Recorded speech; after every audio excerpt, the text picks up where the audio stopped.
Yes, that's right, infidels. Wednesday night, 6:15 Eastern Time, twitch.tv/conspiracy horseman.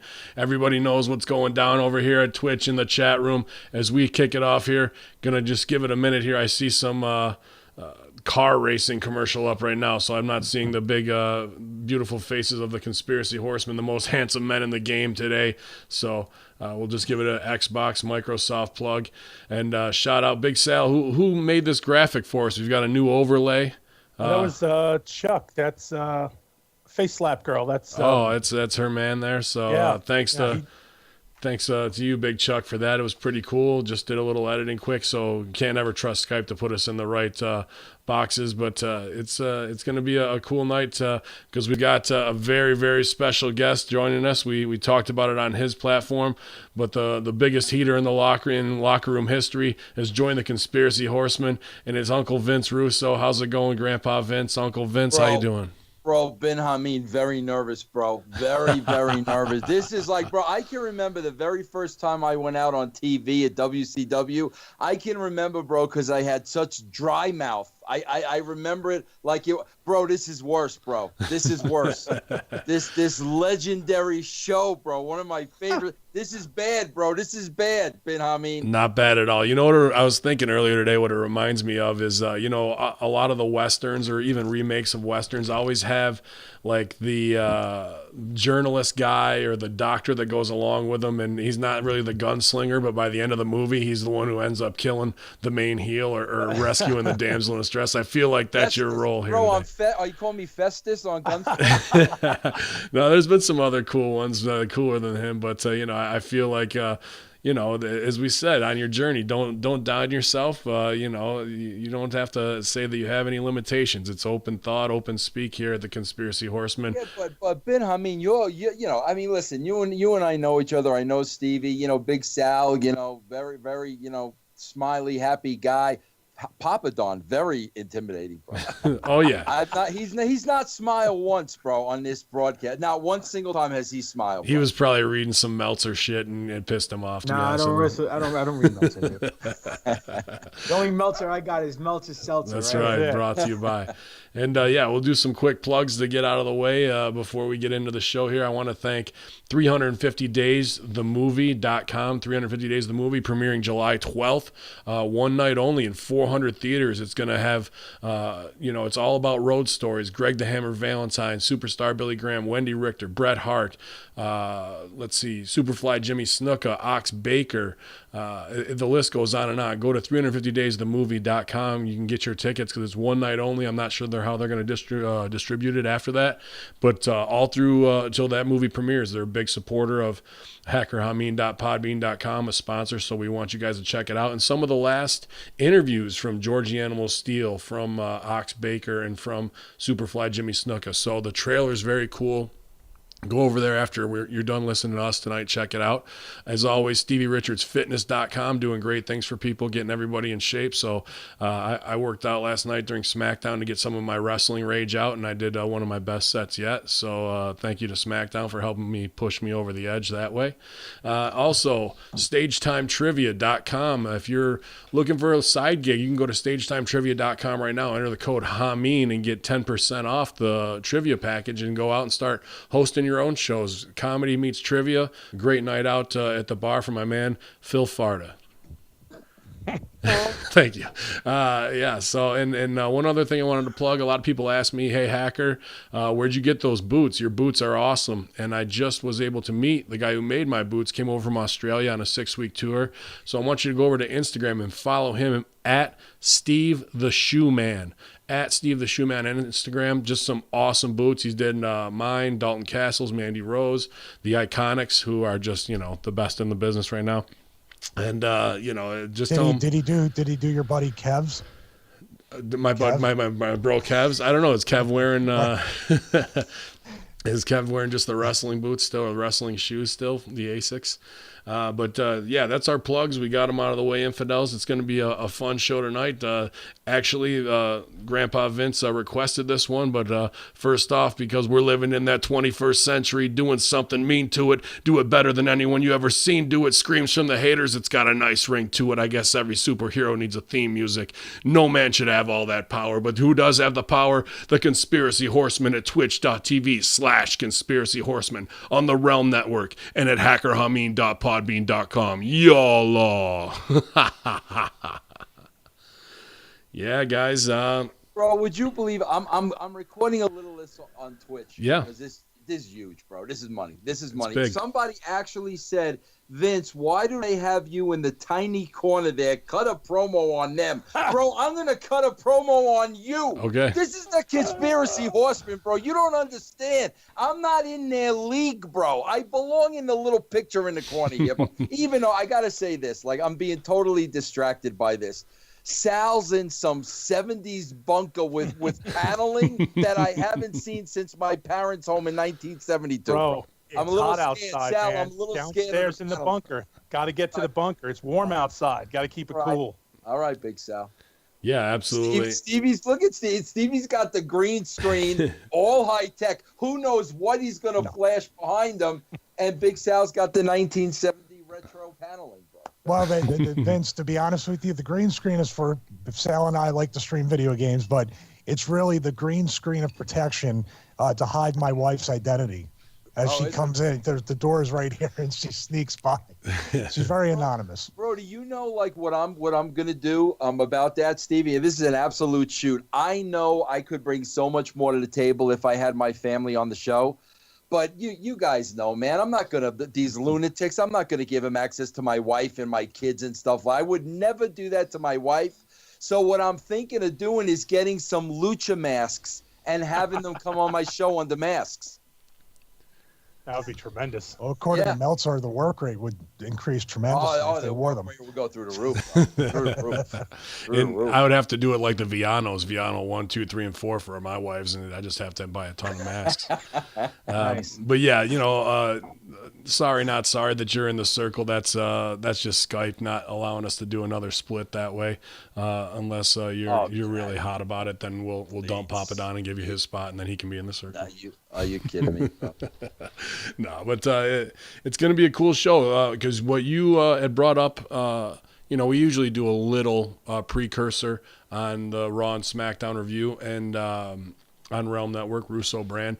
And you said that you had been looking into that Avril Lavigne had been body doubled or cloned. And that was something that kind of stuck out to you. And then I laid down a little bit of fire and talked about some other ones, and down the rabbit hole we went. So Vince, you want to share with us what you originally had found about Avril Lavigne, or what sparked that? Well, yeah, supposedly, like, God, man, this is a long time ago. I think it was like 2003 or whatnot. Avril Lavigne, had hired like a body double to kind of go out in public so she wouldn't get noticed and harassed. And like literally TMZ was following this body double, and the girl's name was Melissa. Like this part of it is a shoot that she hired a body double, and because there are pictures of the two girls together. Mm-hmm. And I mean, they look literally identical. So supposedly then from there is where it gets a little tricky. Supposedly at that point, about 2003, Avril Lavigne's grandfather passed away. And supposedly she was very, very, very, very close to her grandfather. She was really distraught. The rumors go that she wound up committing suicide.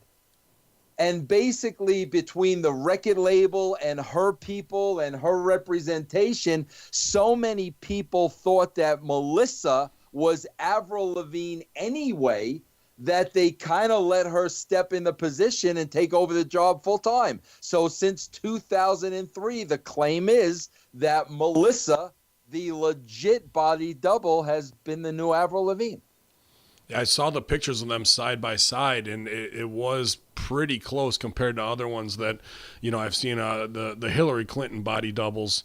You can pick them out pretty easily now, just based on age alone, or as women age, the differences between the two. But the other part is, why wouldn't they with the music if everything can be auto-tuned now and no one really needs to have, a handful of talent to do anything, especially when you're a pop artist like that it is highly possible and probable. So as Vince leads it in, this might be a body double just taking over. Or what happened with Avril Lavigne is a kind of the bigger part of that story. But we're talking about clones and body doubles today because there's just too many things that are sticking out, and it'll tie into that with some MK Ultra as well.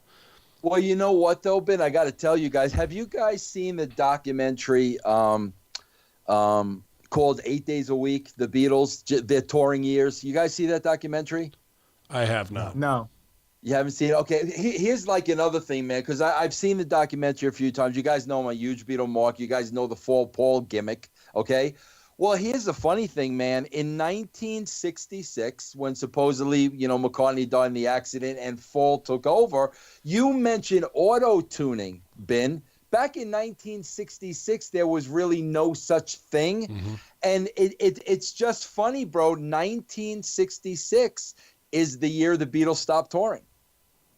So you have to ask yourself the question, okay, man, if they had a fall for Paul and he looked the part and he was passable, playing music now in front of a live crowd is something completely different. And here they were, 1966, making God knows how much money on the road. The band never toured again. That's an interesting coincidence to put in there. I know Sal's got his doubts about it with Paul Fall, but there's just so many pieces with the backwards records, with everything on Sgt. Pepper album, symbolism-wise, that they're playing it up that way. They even could have, if they wanted to, I guess going on tour again would have stooged it off, but I'm sure if they wanted to cut more albums, all you do is just bring in a vocal, imitator who probably could have done it pretty well. And then march out Fall to go on the road. From the chat room, it says the real GGP died last November, and this is a clone as well. There's another one. My clone George. I am George. There's another one in here that's really interesting, and we should try this. Somebody says, I was cloned, and I forced my clone to watch WWE so I don't have to suffer through it. Oh, that's so strong. Wow. That's actually a great idea. I think that would be grounds for Geneva Convention. That's torture on some level. Guys, somebody tells me there's breaking wrestling news. You guys interested in breaking wrestling news, or we don't go here? Will Okada sell out another arena? Breaking wrestling news article on Ringside News exposes the All-In event, saying that the entire event is being bankrolled by Ring of Honor. I would not doubt that. That is not a shock. Yeah. Bunch of fucking shills. Sinclair. It came together, and actually for guys that have never promoted the show, it came together very, very easily. Mm-hmm. So there is probably a conspiracy theory. Have any of you guys, seriously, am I allowed to go off topic here for a minute? They are. But the conspiracy that they're paying Okada $250,000. Have you listened to this show? Guys, have any of you guys, I got to tell you guys something, because Stevie, you just said this, bro. Have any of you guys promoted your own wrestling show? No. Guys, I promoted 2 wrestling shows in my life. 2. They were my shows. The hardest freaking work I ever did in the wrestling business, bro. Far and away, everything that goes with promoting a show. And keep in mind, bro, I didn't have the money behind me to do it the right way. But I'm telling you, Stevie, when you talk about like what it really takes to freaking promote a show, and for those guys, 3 guys, I guess, more or less, to promote a show, and 10,000 tickets are sold. I mean, I don't know, but there had to be something behind it, I think. Yeah, all the logistics that go into play of, not that it takes anything to get doctors, insurance, making sure the building and the venue and all that kind of stuff is ready to go. But to do they usually, if you're doing a small show locally, like right now for the Dynasty show on the 30th of June, which we're all on for the first time together, doing a live Horsemen together there. I'm selling advertising spots, sponsorships, doing all the pre-sale tickets. Now, granted, they sold out in a day, and HubSpot, or not HubSpot, StubHub probably bought a fair amount of those so they can release them later at a 300% markup. But to me, I wouldn't doubt that at all, that Sinclair and ROH is behind the whole thing. But then you got to ask yourself, why keep it a secret? Were they afraid of failure? Were they afraid of it not selling out? I mean, why keep it a secret? I mean, if it goes over as big as they say it is, wouldn't that be a huge feather in their cap? Well, let's even take it farther down the rabbit hole in the fact that what sparked this whole thing was originally Meltzer saying that these guys were indie goofs and couldn't sell out 10,000 seats, and it was like a challenge. So it was Meltzer in on it from the beginning, and that's where the work of it all actually started all the way around, because, you know, he's jacking off for everybody who's in New Japan. So there's no reason why he wouldn't put over Cody and the Young Bucks instead of shitting on them. Guys, think about it for a second. And see, this is the part that, you know, I don't know, man. Sometimes I think people don't think things through. Think about this event. If Ring of Honor is behind this event financially, okay? We also know that Green Arrow dude. What's his name? Stephen Amell. Yeah, he's put some money into this event. Bro, what do you think? NWA just got thrown into the mix. Corgan sunk money into this. So the bottom line is, when you got a guy like Hamel and freaking Billy Corgan and Ring of Honor, you've got money coming from those three subsidiaries. Why would you want to keep it I don't understand. Why would you want to keep it a secret? I mean, my God, WWE has no competition. There's nothing out there. If you can sell out 10,000 seats between those three individuals, why would you want to keep that a secret? And Meltzer, like you said, and perhaps Meltzer. Yeah. Why would you want to keep that a secret? I thought that the Stephen Amell theory was what it was, because, you know, he's got a ton of money. He's got a hot show. He makes a lot of money. He could bankroll that one show. And he's a mark. I mean, he's a great fan. He performed very well at SummerSlam against Cody of Stardust. But I thought for sure that he, or somebody who really enjoyed wrestling in Hollywood, somebody was bankrolling it. I mean, that's I think for sure they did not finance and logistically put all this together themselves, and they should be proud nonetheless, no matter who. I agree. Helped. Right. It's a big deal. Well, it's about the underground. If ROH is already the underground, they're the underground of that, right? So it's for the super smarks, you know, Bullet Club, Virgin Club crew, and it's not, you know, there's not going to be any 8-year-olds who are like, I want to go to All In, Dad. Like, it's not going to be that crew at all. So it'll be interesting to see if it gets stooged off, like, because that, you know, not that they shouldn't be proud of it, but that does kind of hurt their cool guy indie credibility if it comes out that way, that it's all Sinclair banked type thing. Yeah, the Sweet Rebel Wolf Pack was actually backed by a dozen people who are already established. So that totally takes away their cool kid attitude. Right. Yeah. No, the good breaking news. Glad you broke in with that. And, you know. By the way, GGV still has a chance of getting booked on that show.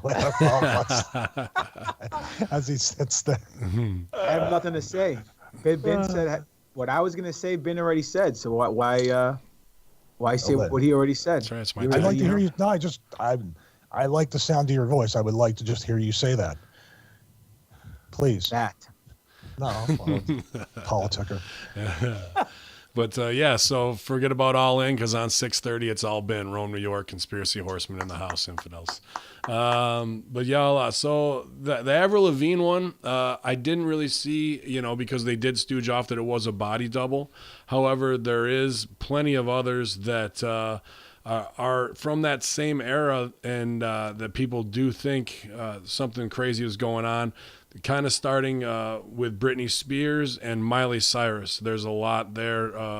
The Miley Cyrus one, I tried to look at a lot of facial features. I obviously don't have any facial recognition software, but to see how she was as Hannah Montana.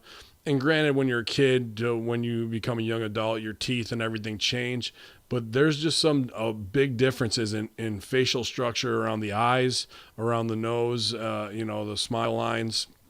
And then the teeth. And there was a couple videos I watched where it shows her one way. And I mean, you can obviously, you know, if you got the money like that, get your teeth fixed and whitened and brightened, the whole nine. But there's some that just, it doesn't seem like braces would do that. And when she's smiling wide, you can see like the third and fourth teeth on each side. They are maybe capped, but I don't think so, man. And they also tried to push her into this strange androgynous look, which they did the exact same thing with Katy Perry, and they both looked like Justin Bieber. They took them from hot chicks, hot voluptuous pieces of ass, and turned them into like this 12, 13-year-old androgynous boy. And they all started acting cuckoo for Cocoa Puffs, doing very strange things like overtly sexual things and masturbation things to their crowd, which was that, you know, anywhere from an 8 to 15-year-old or a 20-something gay man. And, you know, it's very strange that those things at that same time in pop would line up that way. It definitely shows, as we talked about Operation Mockingbird with the CIA being involved in all types of media, that there's some weird agenda push going that way. Sal, what do you think? I guess it comes back down to for me, the plausibility. Celebrities are a commodity. Okay. If you're in a big studio, like you're Tom Cruise, people are invested in you. They have that. They want him. If something happens to him, he does something, you know, ridiculous that they have to get rid of him, but they need to still cash in on him. So I would see they would invest that kind of money in him. Somebody like Avril Lavigne, I wouldn't see, you know, as far as cloning goes, I wouldn't see them actually cloning somebody like Avril Lavigne. She'd do the look-alike gimmick. You know what I mean? Like, that's plausible. Same as Paul. Paul, if they did a look-alike gimmick for him, it was a look-alike gimmick. That was that. I doubt any of it's like the cloning. I think they're saving for the really important people. You know, you want to do that for a Hillary Stevie. or something, or Stevie. Yeah. But we'll get into that further on down the road in the conversation. I don't know. Just Avril Lavigne, to me, like, Not important enough. Didn't really have the weight. Not important enough. Like, seriously, Right. if you hit her with a waffle truck, who cares? Like, like seriously. What do you think, GGP?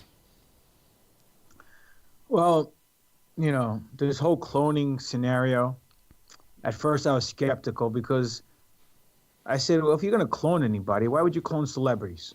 Who cares if Kanye West is a clone or if Dave Chappelle's a clone? Honestly, what does the world have to gain by a celebrity being a clone? So I did some research. You know, I was skeptical about the whole theory within itself. And, you know, through my research, I saw that, you know, cloning was allegedly been around since World War II, since the end of World War II. Mm-hmm. And that there was a guy by the name of John Marshall who came out and tried to, you know, stooge off everything. He said he was in the cloning centers since 5 years old and his memories were repressed. Then he starts dropping knowledge saying that there's two types of different clones. There's replication, which is where they clone someone from birth as a baby and they raise them as a human being. And then there's something called duplication, which they're grown in a water tube, almost like a Bacta tank, you know, from Star Wars, you know.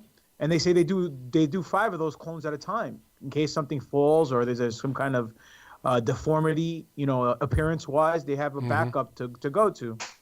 So, you know, it got even interesting as I went further down the hole because, you know, he said that there were 4 different types of, you know, clones, like the Iron Man suits, Mark 1 through 4.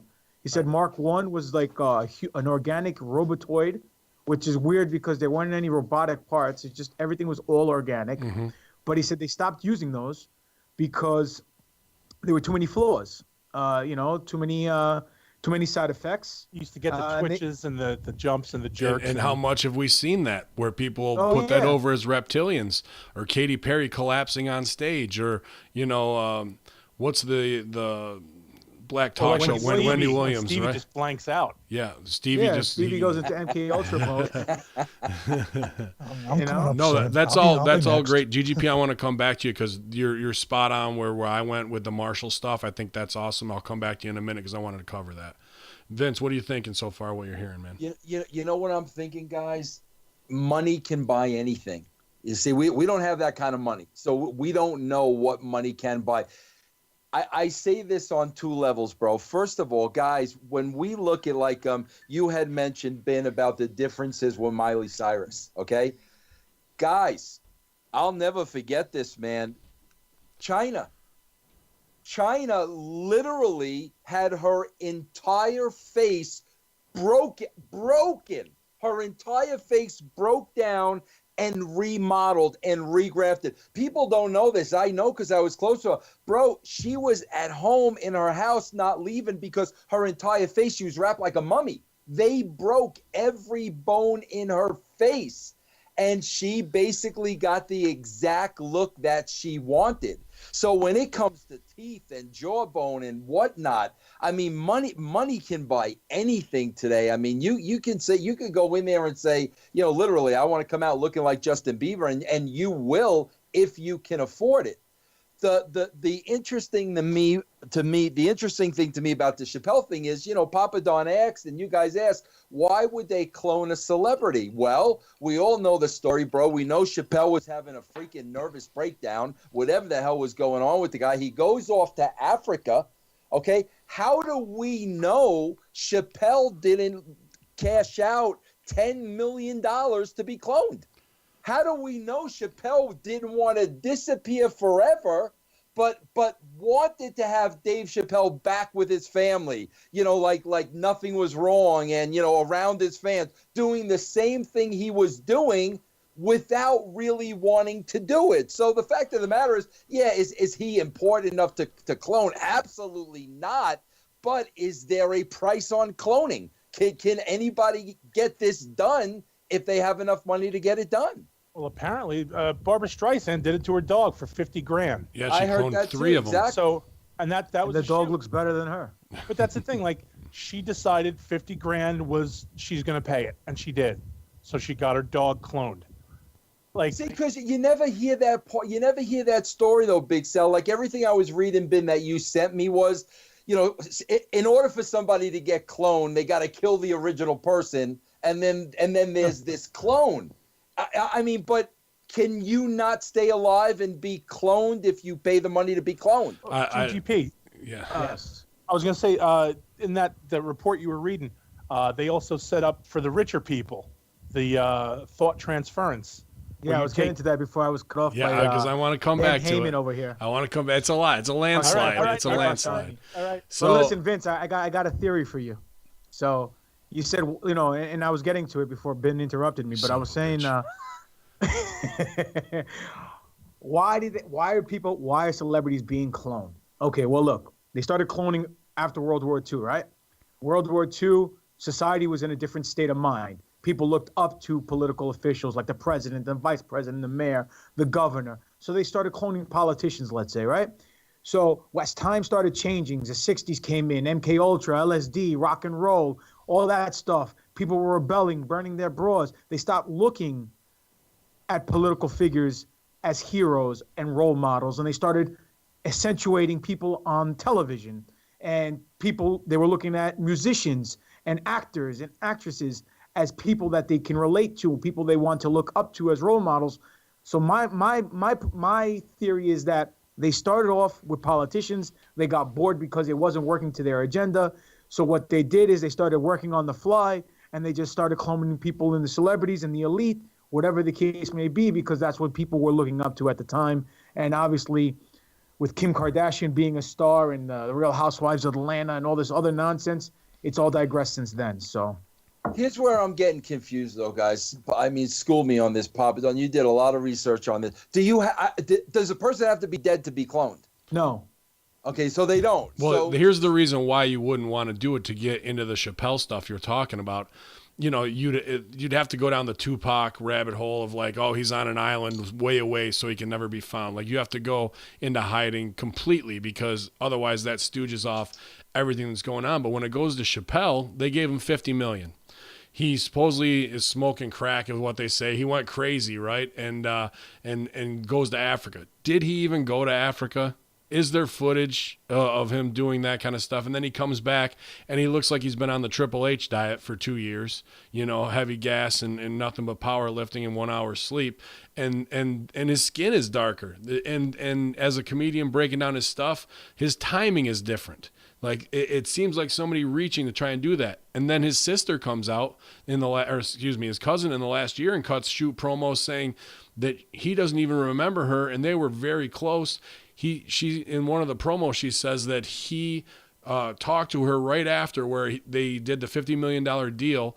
These execs cornered him and wanted him to start going at the black community with as much rib power as he was doing against, the white community and doing his stuff that way to control a narrative, which to me might have been like the early CIA Black Lives Matter push or whatever they're trying to do that way, and he goes away. And then it wasn't until we saw him on Inside the Actors Studio that Dave Chappelle seemed different to me. And from there, like that guy seemed like the original one, where what he was saying about Martin Lawrence going crazy and just being wiped out, and they're not just going to like kill celebrities and then not have them there. Well, they do it for some reasons now, but if it was the fact that they could make a buck off them, why wouldn't they, bring out version 2 that way? Stevie, what are you thinking, man?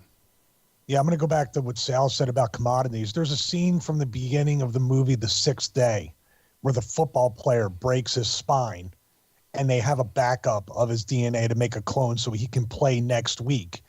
We're looking at the same people in this world that if there is 0-point energy, free energy, ways for us to be more enlightened and be overcome things as humanity that they don't want to do because of pieces of paper or metal in a mountain like gold. They're that shallow. So who's to say Dave Chappelle and these people, they're getting these figurative payoffs, but in the back of their mind, they're just like, if he doesn't play ball, we'll kill him and we'll put somebody else. Or he smokes crack and he kills himself. We got version 2.0 here. All these things, they're just pawns on a chessboard for the people that are really in charge of these, quote, careers to profit.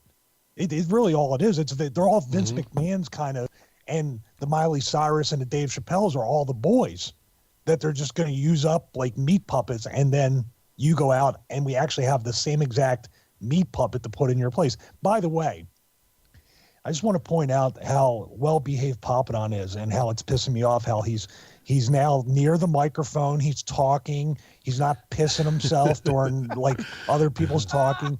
He's not leaning over, falling asleep. I really do. Oh, that's because you only started talking now. So. That's okay.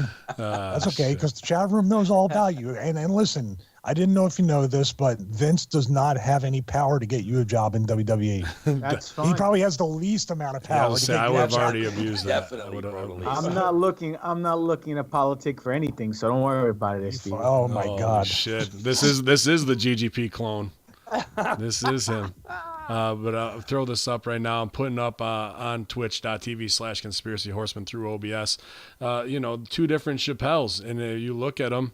The skinny Dave Chappelle. I mean, even the skin color is a lot lighter on this one, and usually you don't go to Africa to get lighter. The head and facial features, and just the fact that he's got 60 pounds more muscle mass, absolutely. And even in his new Netflix special, he does tell some strange tales and even references Eyes Wide Shut and things like that. So I believe with this one, there's something else way deeper going on.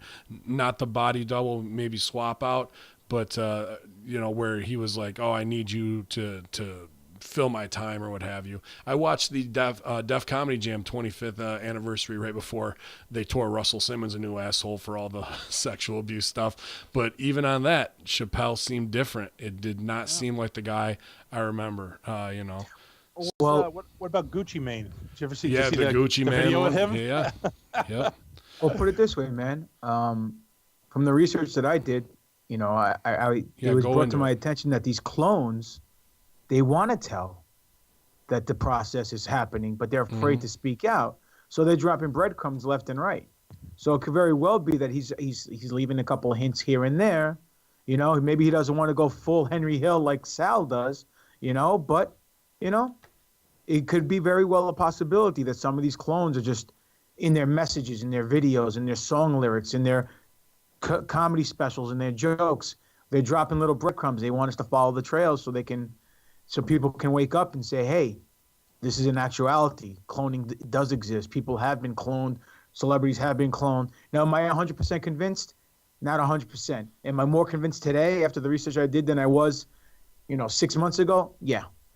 But there is one thing, to play devil's advocate here. If they wanted to clone people, and they want to clone people that people were looking up to, why did they kill JFK? Why didn't they just clone him and swap him out? Well, he was the one who didn't want that. JFK did not want the cloning. I know that, but they could have took him out and clone, you know what I'm saying? Yeah. And switched him out, but they didn't. Well, that was to prove a point and scare a lot of people, just like other things they do. You know, they might be short-sighted when it comes to profit and money and power, but they're not short-sighted when they're trying to gain those types of things. I think they have a really good plan. By the way, I like this. Is this 4 or 5? This version we're looking at right here. I think is this it's 4 or 4. 5? Whatever. Could you do the 6-day? Do the 6-day thing and pull your eyelid down. I want to see how many dots there are. Nice. Have you ever seen that movie, Vince? It's a really good movie with Schwarzenegger. No. The 6th Day. It's an excellent movie, and it's somewhat predictive programming. What we're talking about today. Well, that's one thing I wanted to say too, because GGP even put over that it was, growing people in the water tank makes a Star Wars reference. Look at the predictive programming there. Attack of the Clones, right? Just these words and to show the process of some alien race creating a bunch of Jango Fetts that are going to become all the stormtroopers. Pretty badass. Well, actually, they didn't become stormtroopers. They were clone troopers, and then they got discarded, and humans became stormtroopers. To correct you there, Mr. Heyman. Now you wonder why I cut you off all the time. It could be worse if we keep talking about Star Trek. That's true. But no one cares. So there is definitely that predictive programming out there if it's been going on since the 50s.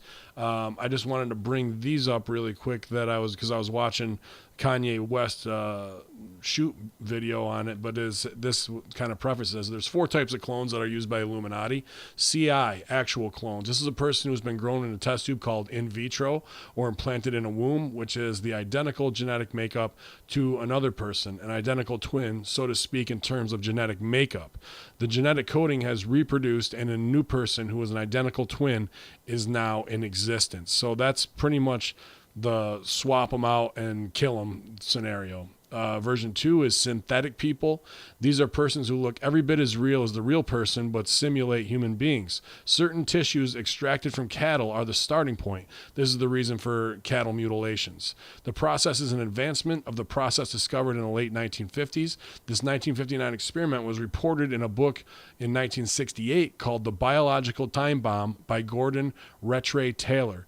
Taylor describes the experiment done in France. They had extracted DNA from the cells of a khaki cam Fells, which is a duck is a brown duck with a crazy neck, and it injected it into a white Peking, another type of duck, thinking that just the possibility of their offspring of the latter might show some character derived from the khaki Campbells. To their astonishment, the actual ducks they injected began to change. Their white feathers darkened, their necks began to take on a peculiar curve, which is a mark of the khaki Campbell. The scientists working under the auspices of the Rothschilds, who are directed by Satan himself, they put that in there, so developed this process by working at a secret breakneck speed. They developed an advanced development of the process they discovered with DNA chicken experiment. By the late 1970s, synthetic people could be produced by the Illuminati. So the other two are what we talked about the Robotronic ones.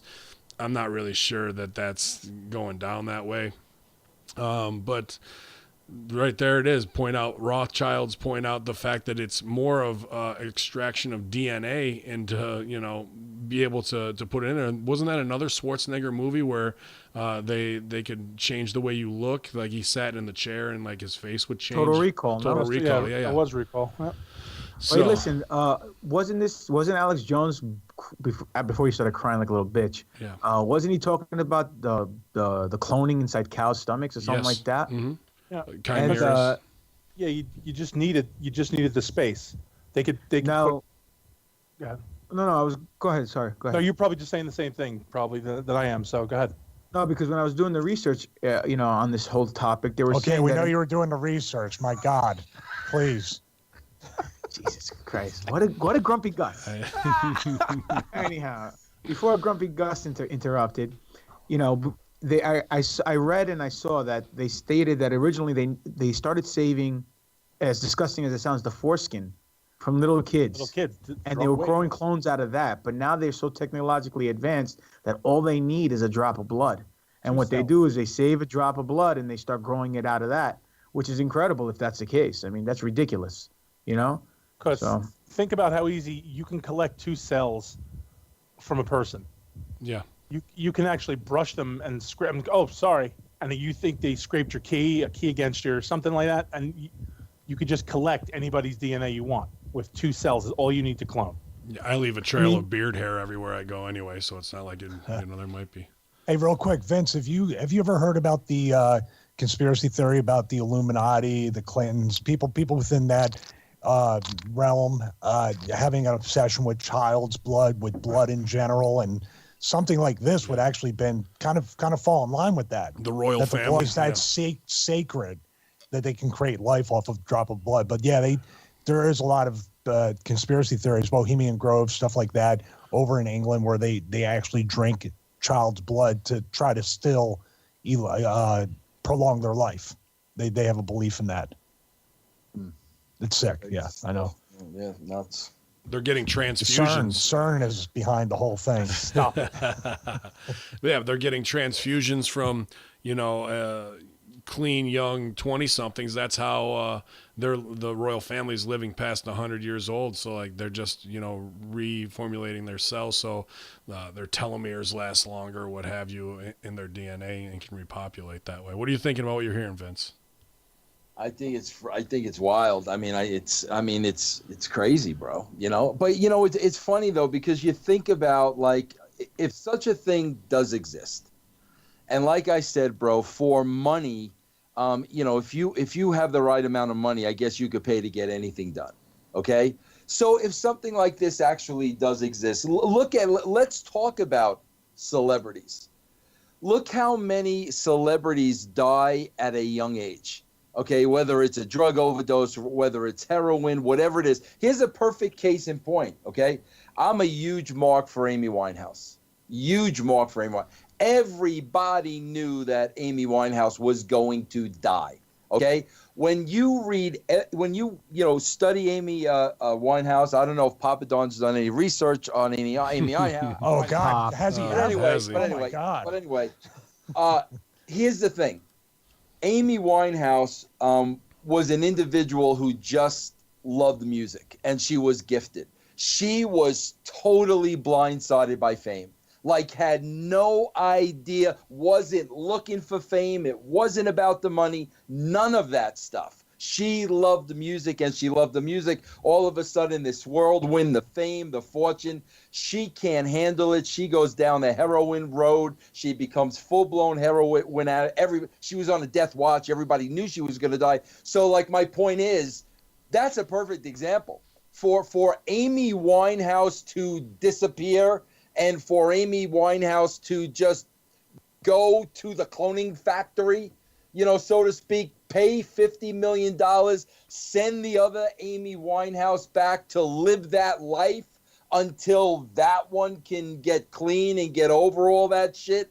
If it's available, why wouldn't you see him? Look at John Belushi. Same thing, man. John Belushi, okay? I mean, drug addict out the wazoo. Now, if he was away from the public, if he was away from the scene for maybe 5 years, then maybe he'd still be alive today. So, like, I still don't understand why celebrities would be cloned, even if they're, even if now kids and everybody look up to them. But I can understand in a Dave Chappelle case, guy's having a nervous breakdown, bro. I'm going to kill myself. I'm having suicidal tendencies. Something's got to give. I just want to disappear. I could see a guy like that going to Africa or wherever he went, disappearing. All of a sudden, this other guy comes back, and everybody's like, "Wait a minute." I can understand that scenario, but I mean, it's wild, bro. I don't know. Go ahead, Stevie. I was going to say there's also probably a factor. It's somewhat speculation, but it's based in medicine and science that maybe these people like the Amy Winehouse or the John Belushi, maybe it wasn't around back then to the point it was when Amy Winehouse died, but maybe her DNA and her structure couldn't be cloned. Maybe it just, she had bad DNA. There's people all have all sorts of DNA. they could do that, and that's even sicker in a way. That's kind of Nazi-ish, where you're like, we only want the best types of DNA to clone. That's the straight up Nazi shit. And I think when it comes to the level of celebrity, not that Belushi wasn't over like he was when he passed away, but that's the whole next story of, they're an addict, and now it's like we got to do the get clean story and then try and get the clone over along those lines, where a Kanye West goes to MSG, sells out with Jay-Z, and you see a sea of people there with the Rockefeller hand symbol in the air, all doing this, to show the power that they control the masses.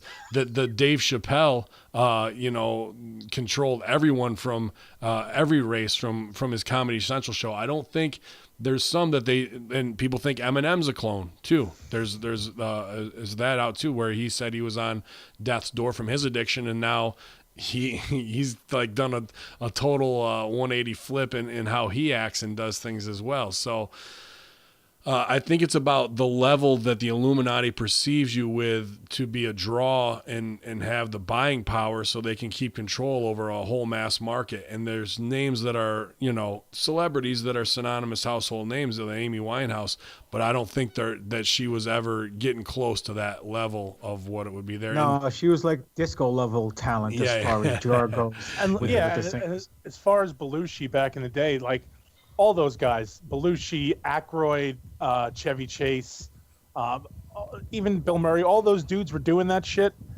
and he was functioning. He was a functioning addict. Yeah. So everybody was cool with it. And it was also, back in the 70s, that nobody gave a shit. You went to a party and they all did bumps. They all did all this shit off, snorting shit off a fucking toilet seat. Nobody cared. And it was all, that was just part of his cool. That was part of John Belushi's thing. And then now, now it's different. Like Chris Farley, now it's a disease. Now poor Chris Farley, poor Amy Winehouse. It's a different time. You know, back then they wouldn't have cloned any of those guys because they weren't worth a shit. They were part of the counterculture that they wanted no part of. Yeah, the Now other it's ones different. are pop artists that they can control and make look like counterculture. Then why isn't a Princess Diana cloned? She knew too much, suppose. I mean, that's a good. She had way too much heat. Yeah, she was supposedly gonna stooge off everything from the pedophile rings, all that she knew from the inside of the family, and she just had to go that way. And we are gonna do a full show on Princess Di, plus the fact that she's banging around with two other Arab guys, my cousins, behind the back over there, and they can't be made to look fools. So.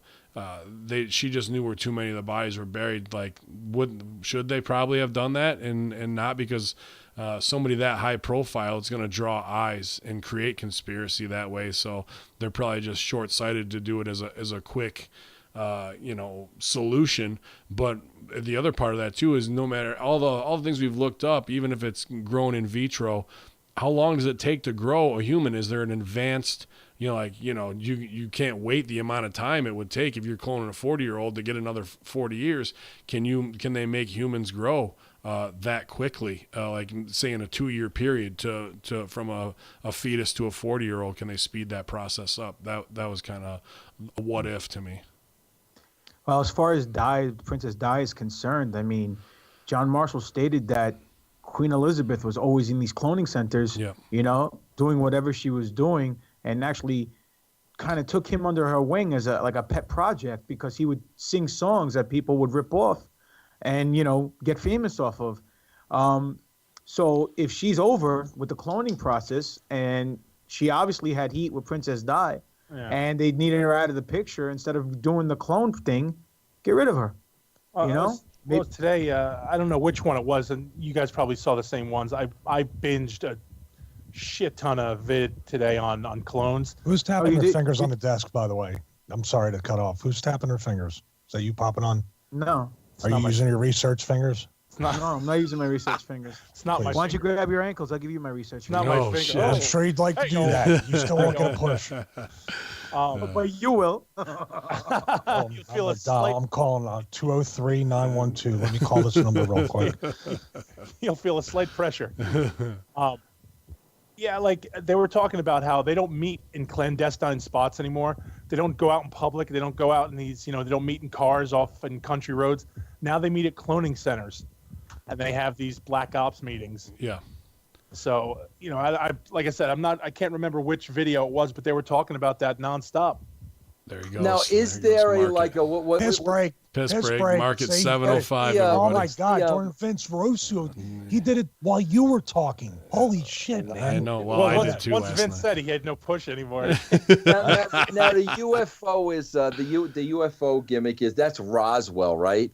Yeah. Are there any rumored locations for these cloning centers? Have we heard anything about that? There wasn't one mention. I did not hear any locations. But there are apparently a bunch of cloning centers. See, but now how could that be though? Think about that.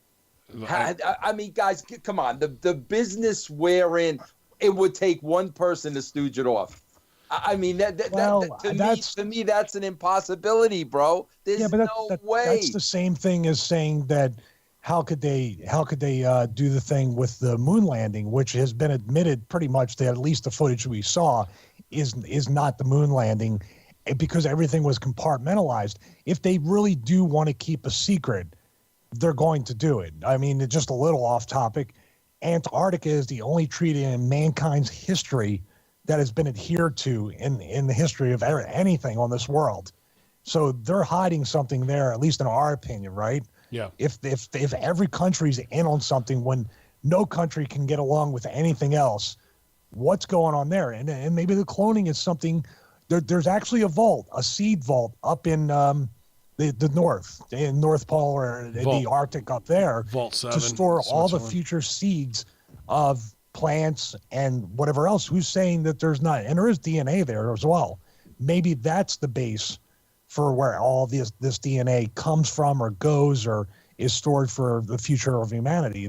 Isn't there a rumor been that the actual DNA is there as well? Yeah. Not just seeds of, Yep. okay.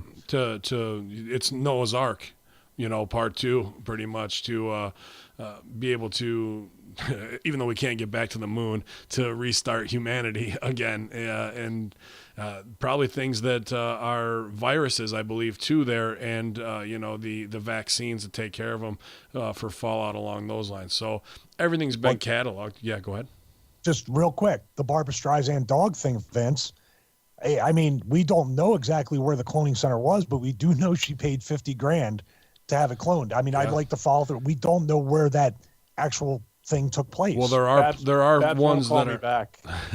there are ones in China that are known labs. You can just look up Chinese cloning labs, and it'll tell you right where they are on there. So allegedly they're in bases, right? Like Dulce. I would imagine that some are, in American bases, obviously, and black sites and black ops sites. But if the Queen is going to these, it's not like she's flying all over the world to do that. So we've got to be talking London, right? So All the ones, and you figure the ones in China, we're not going to have access to them, and those aren't going to be open sites where they even the black sites now that we know where they are, but we can't get within miles of them.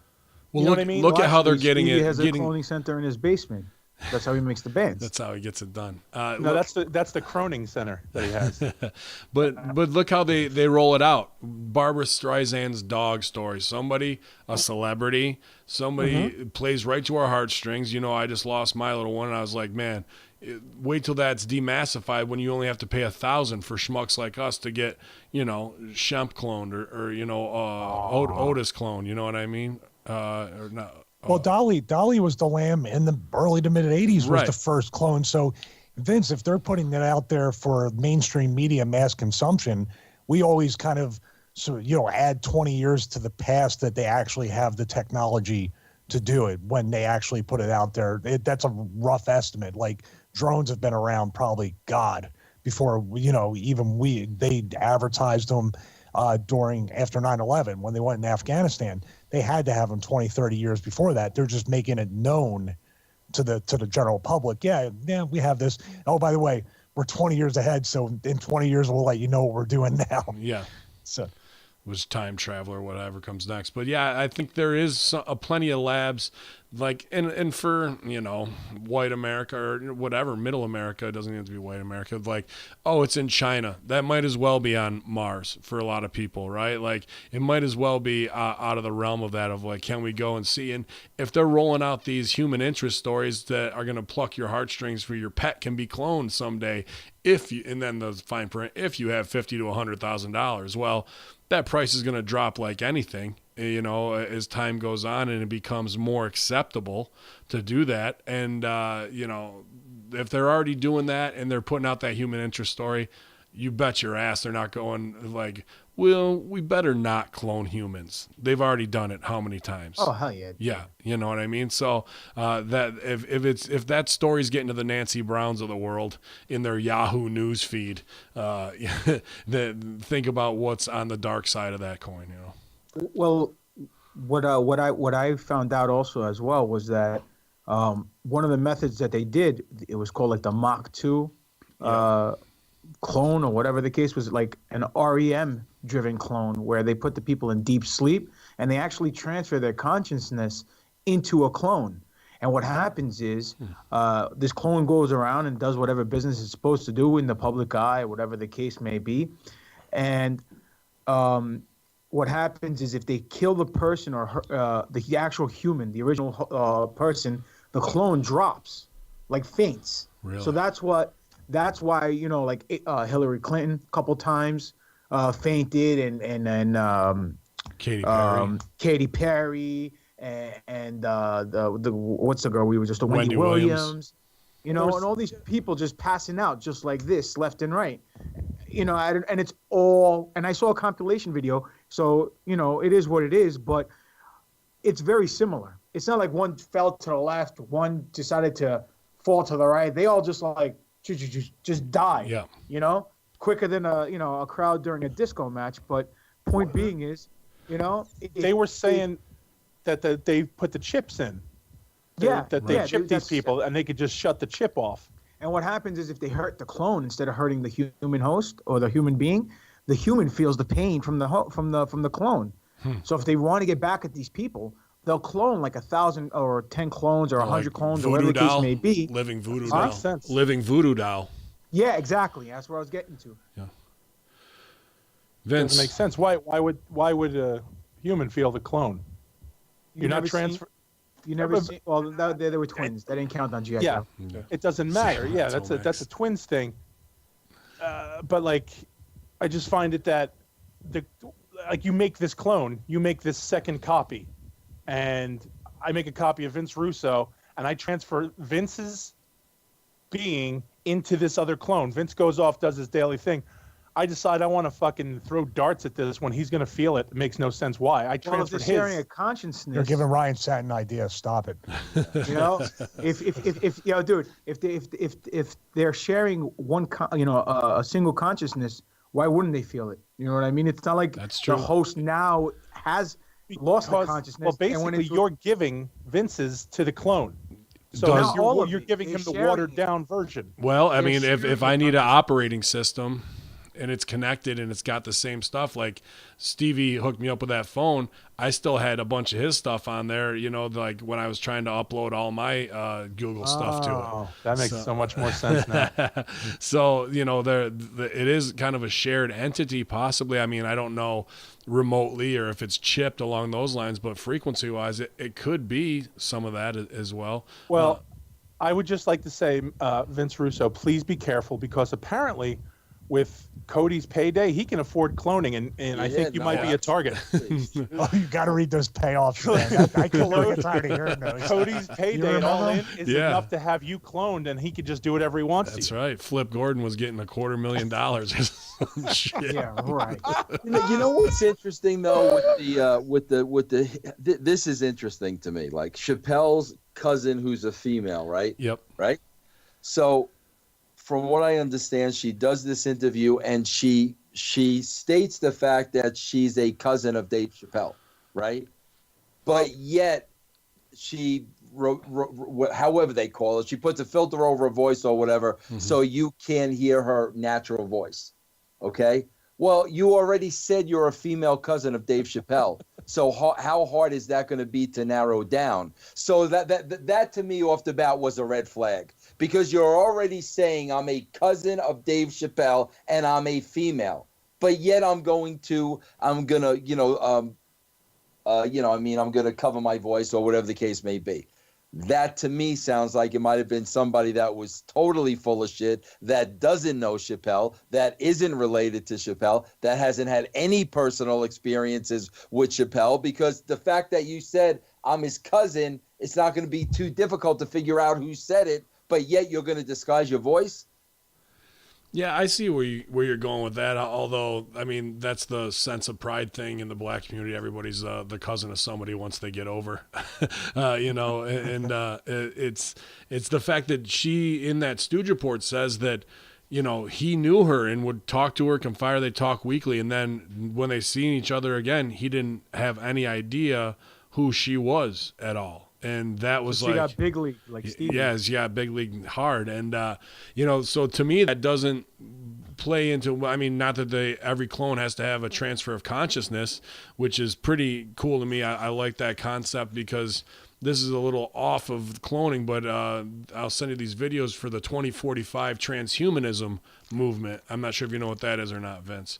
I don't. So a Russian scientist, a bunch of global scientists, elite, want to make us immortal and Highlander style pretty much, and they want to do it through a bunch of different ways of being able to digitize our consciousness, put that into an uploadable whatever USB drive, because they just look at the body as a fallible vessel, and what can we have as avatars, what can we come out as robotics and eventually nanobots as they push it forward, and they just upload our consciousness. Now, is that really us, or is that a version 2.0 copy? And are we not really experiencing the same things? Because at the end of the day, the way they look at it is the brain and the body is just an energy maker, electric impulse. And if you can get all these impulses down and put them and categorize them and put them into algorithms, then that's what your conscious really is. And you're just an uploadable program at that time. So going forward in these avatars, you can just live forever and upgrade as the avatars get better and do that. Now, mind, body, and soul, the original part of it of being flesh and that of the 70 to 100 years we get on the earth, is that really the exact same thing? It's kind of interesting that way. But the fact that you guys brought up, that they can pretty much already do that and then throw that into another organic body, I hadn't heard about that before. That's weird. I was just thinking to myself that, Vince, you're not going to be covering the same topic on Robbie E's podcast, are you? Guys, you know what I'm just thinking? I'm going from this podcast to the podcast of an imbecile who just took the Robbie E character, has transformed him into somebody else with a totally different name, and he kidnapped the adult daughter of Goldust and Marlena, bro. Yeah. And he wants all of us to believe that, and I'm going from this to this imbecile. Maybe it is. Maybe it's a clone that's far more evil than the Jersey Shore douchebag character, and now he's into kidnappings and date rapes. Who knows, man? He's going to run for office soon. Yeah, right. Well, as far as the transhumanism movement goes, of whether 2045 or sooner, the Bilderberg meeting just happened, and a numerous amount of people from Silicon Valley are at these meetings now. It's not your grumpy old white men anymore. You have all these people, high-tech guys, and all these people from the computer and tech world industry that are going there. And the big focus of this year's meeting was AI. So, this could very well be that this is the next step, that they're going to transfer someone's consciousness into a computer and just keep moving it from system to system, and that person's consciousness can live forever. Yeah, absolutely. But is that... Can you imagine a computer, you starting it up, and it goes, God damn it, man. He could just run the show forever from the back. That's it. It'd be like the GM gimmick with the laptop. Yeah, just put the monitor there, and that's constantly. And do you think that if there's an opportunity to have your consciousness already cloned and updated, where he's got that on a disc ready to go when he's on his deathbed someday and ready to do the next thing. Like, there's a guy who's got the money from Saudi Arabia right there to do it. Absolutely. You might have Vince McMahon from now until oblivion. He went over on God, so I mean, I always thought that he would, he'd find one of the guys that he finds appealing, and he gets one of these weightlifter dudes who he digs his body, and then that's him, and that's where he will go for eternity. There's your next episode of Master Shoot Theater. Yeah, that's good. Vince, what do you think? Eternal Vince McMahon. Oh God, please, bro, please, please. Can you imagine, man? Can you imagine? Well, I don't know what's worse than Eternal Vince McMahon or Stephanie McMahon. I'll take Vince. Yeah. I think he loves Stephanie so much that he actually may make a Stephanie clone and put himself into. I was going to say, which would last longer, feel longer, an eternal life of Vince McMahon or the current length of the pay-per-views for dual brands? Oof, that's tough. I think that'll be the thing. That's the new pay-per-view for Money in the Bank. When you open it, it's like Marcellus Wallace' soul in there from Pulp Fiction, and it just goes right into you, but it's Vince's soul. Dude, they're going to, from now on, I swear to God, it's getting to the point where they're going to actually just be wrestling 24 hours a day somewhere. They're going to have something going on and just have live wrestling, or just have like 12 hour. I mean, they're 5 to 7 hours now. Yep. It's insane. Co-branded. It starts at 7, ends at 11, but there's an hour pre-show, so it's really 5 hours for Money in the Skank.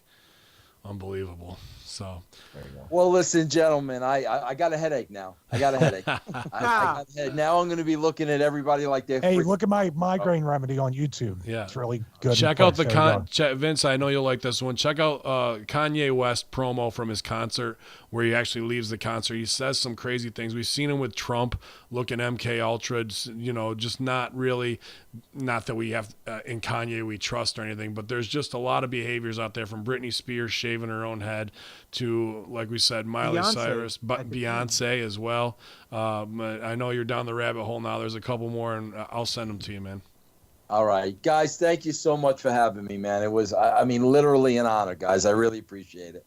Oh, just stay safe. Watch your back. Yeah, I will. No, trust me, I will. I won't sleep tonight, thanks to you guys. Have a good show, man. I say hello. All right, man. Take care. Later, Vince. All right, you can go back to leaning back away from your fucking mic. Yeah. All right, you didn't even wait 2 seconds. This is the GGP Shine Show. Wow. Jesus Christ. I just don't want to apologize. You're bred and made and cloned for this wrestling business. You have the exact attitude necessary. Oh, I'm Congratulations. actually a nice guy, but I don't take shit. So that's why I guess I haven't been where I'm supposed to be. Because I don't kiss ass and I don't fucking stab people in the back. Well, you'll get there, kid. You were doing pretty. Hey, you were doing pretty good for an hour and 7 minutes right there. Yeah. I actually had to get up and GGP piss break last night. You were most well behaved. I love it. Well, to be honest with you. You know what I'm going to do? I'm actually going to get a little overlay, a picture of Vince to put up in the corner for every show now, and watch this guy shine like never before. That has nothing to do with it. One, this topic I really don't know much about, so I didn't have much to say. So that the 2 minutes of fame that you gave me so I could talk, and then you cut my legs from underneath me. You know what I mean? That's all I had. No, you killed it. You killed it. Wait, you didn't know much about this topic. No, I just knew the whole thing about John Marshall. I saw like one video. That was like, I'm putting you over. That was like the most well thought out, that could have been a YouTube video documentary. Yeah. What you put together. It did. And please finish now at anything that I cut out from underneath you, because I wanted to talk about the Marshall stuff, because I had seen a couple different shoot things. That it was weird to me how he's all about the cloning and shit like that. But then he goes, oh, I got rich and famous because I wrote all these superstar songs and the Queen liked it. Like, to me, that's the weirdest, like, what the fuck? You know what I mean? But he keeps putting it over left and right. But what else did you have in the mix of cloning? Pitkin murders. How Pitkin, the guy who killed all the hookers in Vegas or something, he was part of the cloning thing? The Picton, the pig farmer. Oh, whatever. Did he kill a bunch of hookers? Because he said that they were I think him and Snooker were having a competition. Yeah, he said there were government clones and all kinds No of one's shit like popped that. for my jokes. pop I for went on that. Disco What the fuck? twice, and no one said shit. Well, I'm sorry. What was that?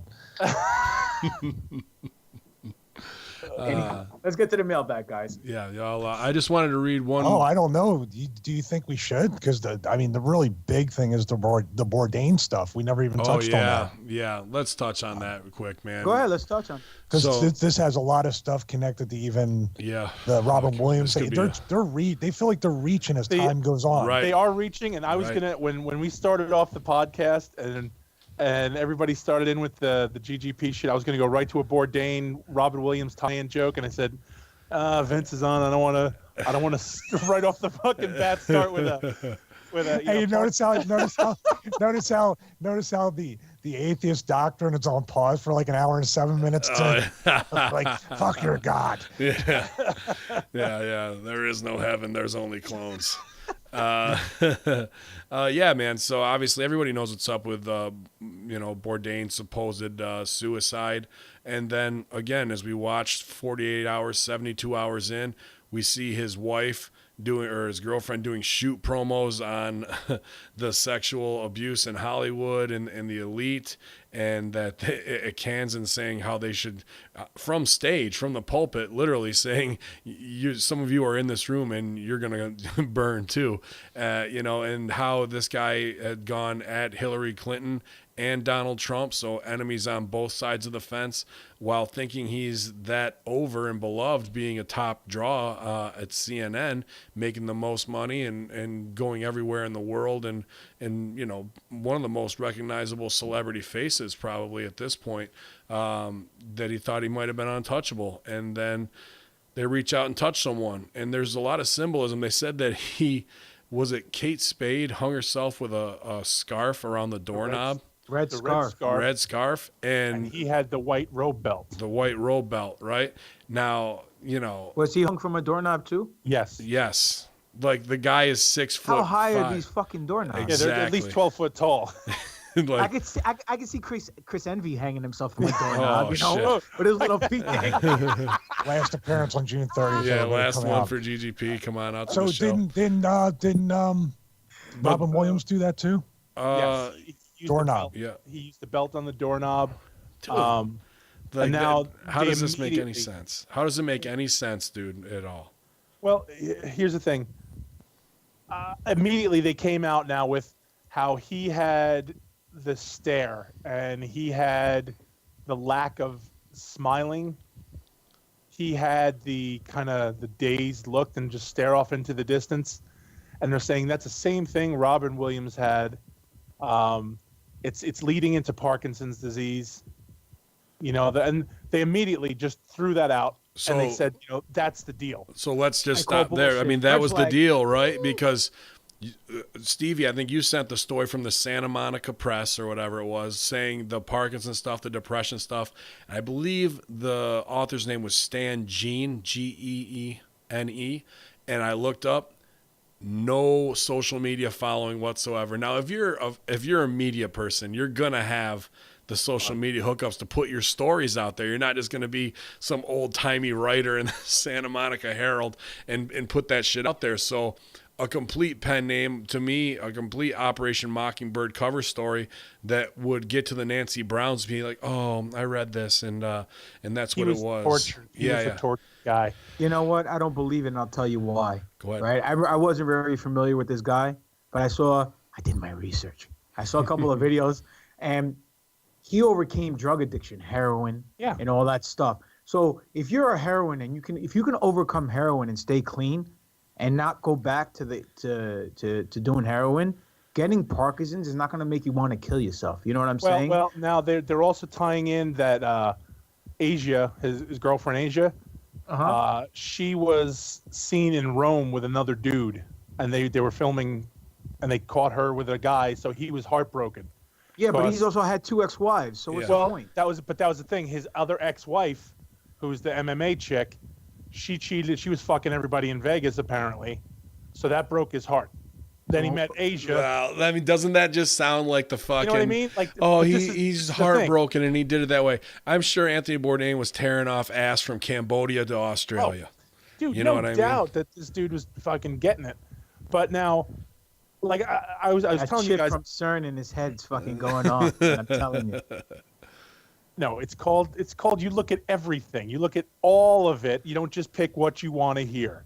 So this guy has all this dog shit set up, okay, where he's got the highest rated program on CNN. Okay. He's not really doing anything for the cooking community. You know what I mean? Aside from, because he's not cooking anymore. He's not working kitchens he's anymore. dead. Well, not now he is.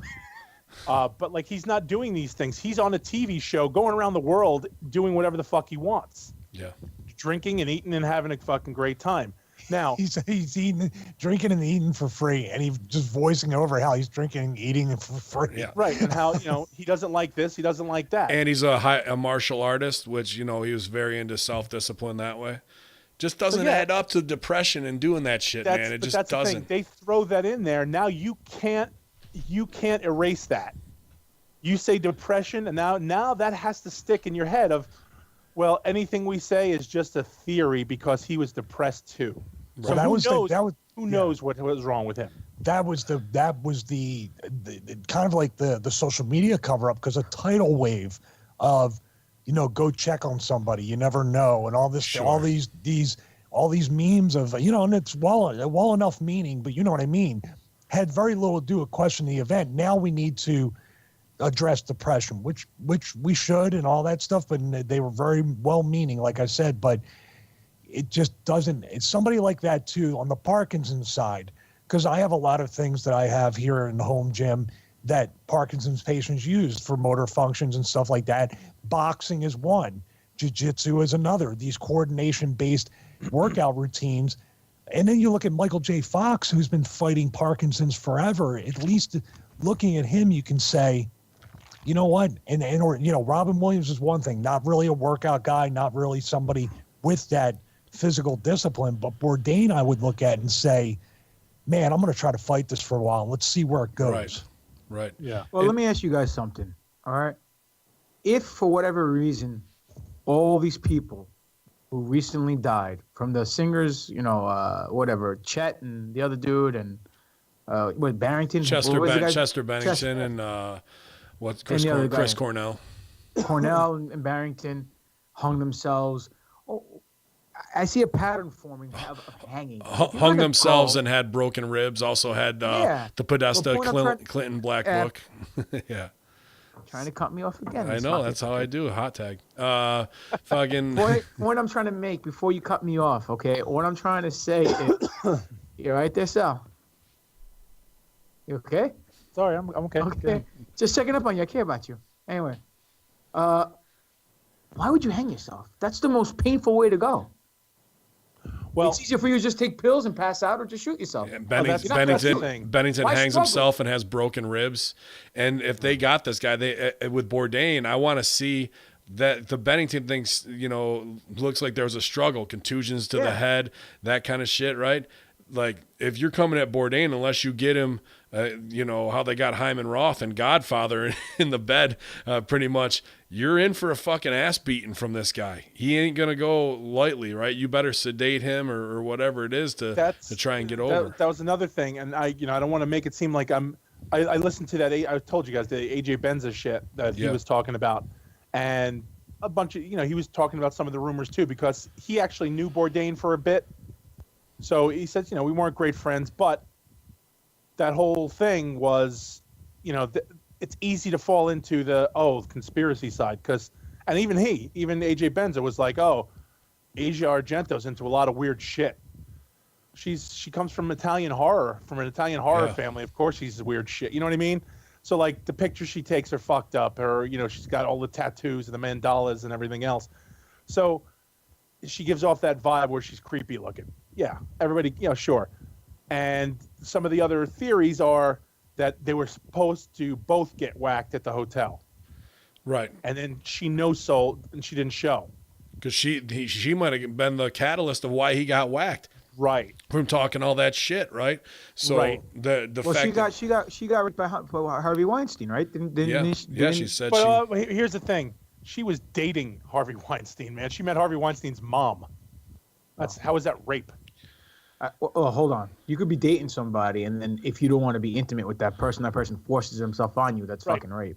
Okay, true, but I do not know the full extent, but they were seen together for years, for a while. Yeah, so was it wasn't like come up to my room, boom, boom, boom, done. So was Jabba the Hutt and Princess Leia, but it didn't look too good on her, right? And look what happened. It got fucking Carradine. Yeah, well, I mean, the big thing is these hangings on a doorknob. That's also symbolic of you're opening your mouth and you're opening the door to our world, our inner world to people. So it's as much as a Mo Green special with the bullet through the eye. They're even doing the symbology inside of the murders, and the Nancy Browns are never going to get this kind of shit when it breaks down. And people around him said he was as happy as he's been. He had a new project he was pumped to be working on. So after going through 2 divorces and some side pussy leaving you for whatever, that's an easy write-off. I just don't see it as plausible of who he was, of a storyteller. Having enemies on both sides of the fence is crazy. The Kate Spade thing, obviously 1 degree of separation from Hillary Clinton, and that supposedly her husband was, full-on homosexual, and then he comes out 2 days later after her death, or not 2 days, maybe like 5 or 6 days, wearing that Mickey Mouse like weird mask, and rescuers. Rescuers acting all strange, completely MK Ultra'd, and people are saying that suicide note wasn't even in her handwriting. It was something placed there so the kids could go forward. Also, Anthony Bourdain had an 11-year-old daughter. Like that, this shit is not making sense of why people are getting dusted this way or doing it, and then hanging from a doorknob, dude. I just don't even see how that's physically possible. Like someone our size, anybody doing that, I agree. Like I said, I could see envy. The little face. Well, he's just got to do another hurricane. Rear view window. yeah, hanging from his dashboard. But now, Spade, the fucking husband, with all the pictures from Pizzagate. Yeah.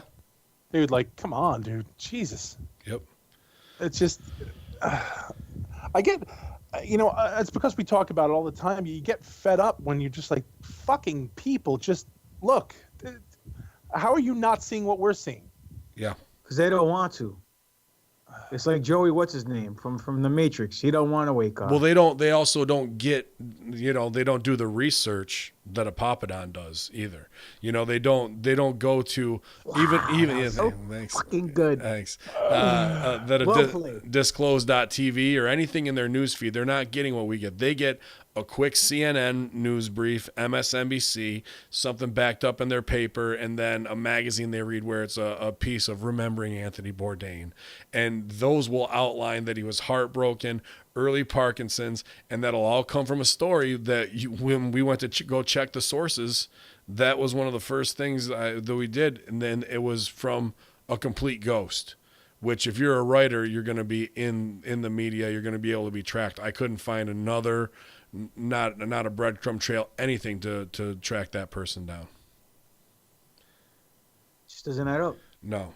And then there was 5 others, in that same week who were lesser known, not celebrity-wise, like a builder to the stars and his wife, who may know who's got secret bunkers or what have you for whatever, reason of trafficking people. Lawyers were clipped as well. I don't have the list of names right in front of me now, but 7 people. It's just like, we're going to go on a mission and clean them up. Why? Because they may be fearful something else was happening or coming down the wire. Were they all hung too? No, I don't know how big their dicks were at Papa Sure you don't. Stevie, what are you thinking? That Cosby math. I mean, if you're a cop or you're anybody that has any kind of critical thinking, you don't look for, well, obviously he was depressed and had Parkinson's. Now let's find the evidence of all that and ignore anything else that doesn't go with that. This is something that I don't really believe. I don't really believe that anybody is going to wake up. I don't think the pedophile rings or the Pizzagate people or anything, or it's way too late for any of that. We keep saying, hopefully, hey, this is going to be closer and closer.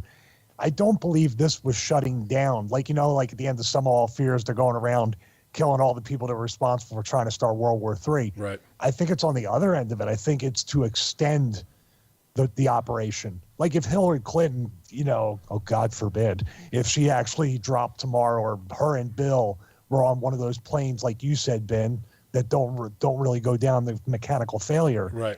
Then it's like, okay, they're cleaning up. Trump might be running some shit in the background trying to get this cleaned up, or somebody like that. You know, I mean, but it's not gonna. It's too status quo, and I really do believe when they may look at it, you know, to say, oh, maybe if we do this, we can repackage our gimmicks and move forward and buy ourselves another 100 years. But I don't think they think the general public is mature enough and can handle that level of truth to come out. Even if you hide half of it, Sure. it's still way too much for any Nancy Brown or John Smith to fucking handle. That's why Sal, they're not going to, like, how do people not see it? My God, if people would see that, they're afraid they're going to see the other 99% of the conspiracies, which turn out to be true. That's opening Pandora's box for people on a mass awakening. That's going to start uniting people. Like Russo's got a fucking scarf right now in the bedroom door after talking to us for a fucking hour and 7 minutes. Yeah. Well, yo, put it this way. What about, you know, Epstein burning his island? You know what I'm saying? And they take pictures of it while it's going on. Then you have Jimmy Alefantis in his fucking Jimmy Ping Pong fucking posts that he had on fucking Instagram. Yep. You know what I mean? And then this whole deal down in Arizona, in Tucson, Arizona, with the camp they just found. That's driving me, because I've yet to hear about a fucking thing about it, except if you go looking for it. Yeah, Exactly. you got to go to the soldiers who are there. Fucking unreal. And Now watch there's their beef Facebook between the two lives. groups of the soldiers. Yep. The two veteran groups. Now they're beefing Well, with each that's other. why they would want to divide and conquer. That's they're gonna put that in there, because if they're going against them, it's misdirection. Obviously, you're not going to see what we're doing, cleaning up in the middle of the night, right? Yep. But again, it's all there, and if somebody in your family needs to be woken, and unfortunately it's at the expense of Anthony Bourdain's death, and it's not like, hey, this is what happened to him, because we don't know, but here's 5 or 6 pieces of evidence and what ifs that you can lay out to somebody, because unfortunately celebrity lifestyle is something that the Nancy Browns are encapsulated with, and maybe that's enough to start them down a rabbit hole looking on their own, you know, and wherever that leads, it leads to QAnon or what have you. So I thought this was, a pretty cool episode to have Vince Russo on with us. Then he's the one who called it. He wanted to do it tonight. So we appreciate all of our Realm Network subscribers who found about the Conspiracy Horsemen because of Vince Russo and the Realm Network platform. We appreciate getting the replays on there, you know, after Twitch. And then obviously the OGs from the Hameen Army, from hackerhameen.podbean.com. We appreciate you. But there's ones we didn't even touch on that much. Eminem, Kanye, we didn't go too far into. There's plenty out there. Somebody said Andrew WK, they believe, as well. I don't know much about He's that Canadian. guy. They don't clone Canadians. All right. So please hit us up at bin_Hameen, at BWO Stevie, at Greek God Papadon, at Dead No Save, with anything that you guys find as you research this a little bit more. I'm going to switch gears now because we've got a hellacious mailbag. Stevie. Hey, I gotta say one more thing. Yeah, I'm sending please. in the Facebook chat. Guess about who went to Epstein's Island? Oh my God! Do you see who's in the middle? No. It's a Oh, Facebook yeah. chat. Stephen fucking Hawking. Oh yeah. Oh shit! Yeah. Yeah, Strong. I was looking up the Epstein Island, like destroyed, Well, and he then can't- He can't get away when you're molesting him. That's one of the reasons why they had him there. You ever molest a mud puddle before? Yes. come here. I want you. Come here. Yes. Look, Spit in my mouth. Look at Spit the- in my mouth. look at the tits on that one. Oh my God. Hey, there's a whole conspiracy behind Hawking and that thing of like that the computer thing and all that stuff, like because it speaks so fast and they never really explain the technology of his speaking device. There's a whole thing, a rabbit hole in Yeah. that too. about him. It was Chat just a room dude saying standing about behind him. chat room saying about Jim Carrey possibly being a clone too. What a change we've seen in him as well, man. I don't think he's a in clone. I mentality. just think he just woke up and got fucking flipped.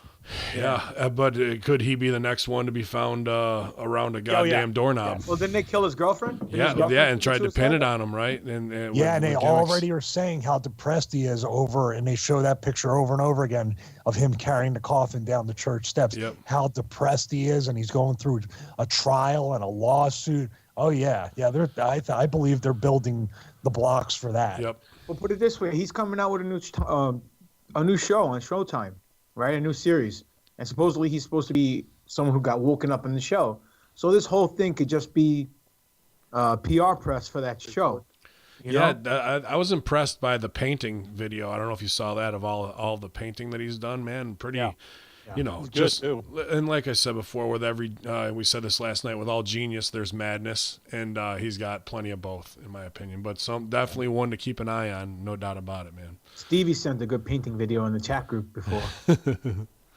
Yeah. All right. Oh, the Bob Ross one. Yeah. Yeah, that Speaking was of paintings, hilarious. it's a Greg Mosier, is that how you pronounce it? The guy on Twitter. Yeah. Who made the Conspiracy Horseman, the new version of the shirt with all the different conspiracies. So He's got awesome. some cool prints. So Amazing shit. He has. Greg Mosier. So we definitely want to say thank you for that, man. Just an awesome shirt. I just ordered a dozen to have at the All Bin show on 6:30. So they came out great. Probably the best pro wrestling tees prints I've ever seen, to be honest with you, in full color. They're not washed out by any means, and I will probably make about 40 cents on them because there's so much color involved in them. But We got a new split with Ryan over that probably.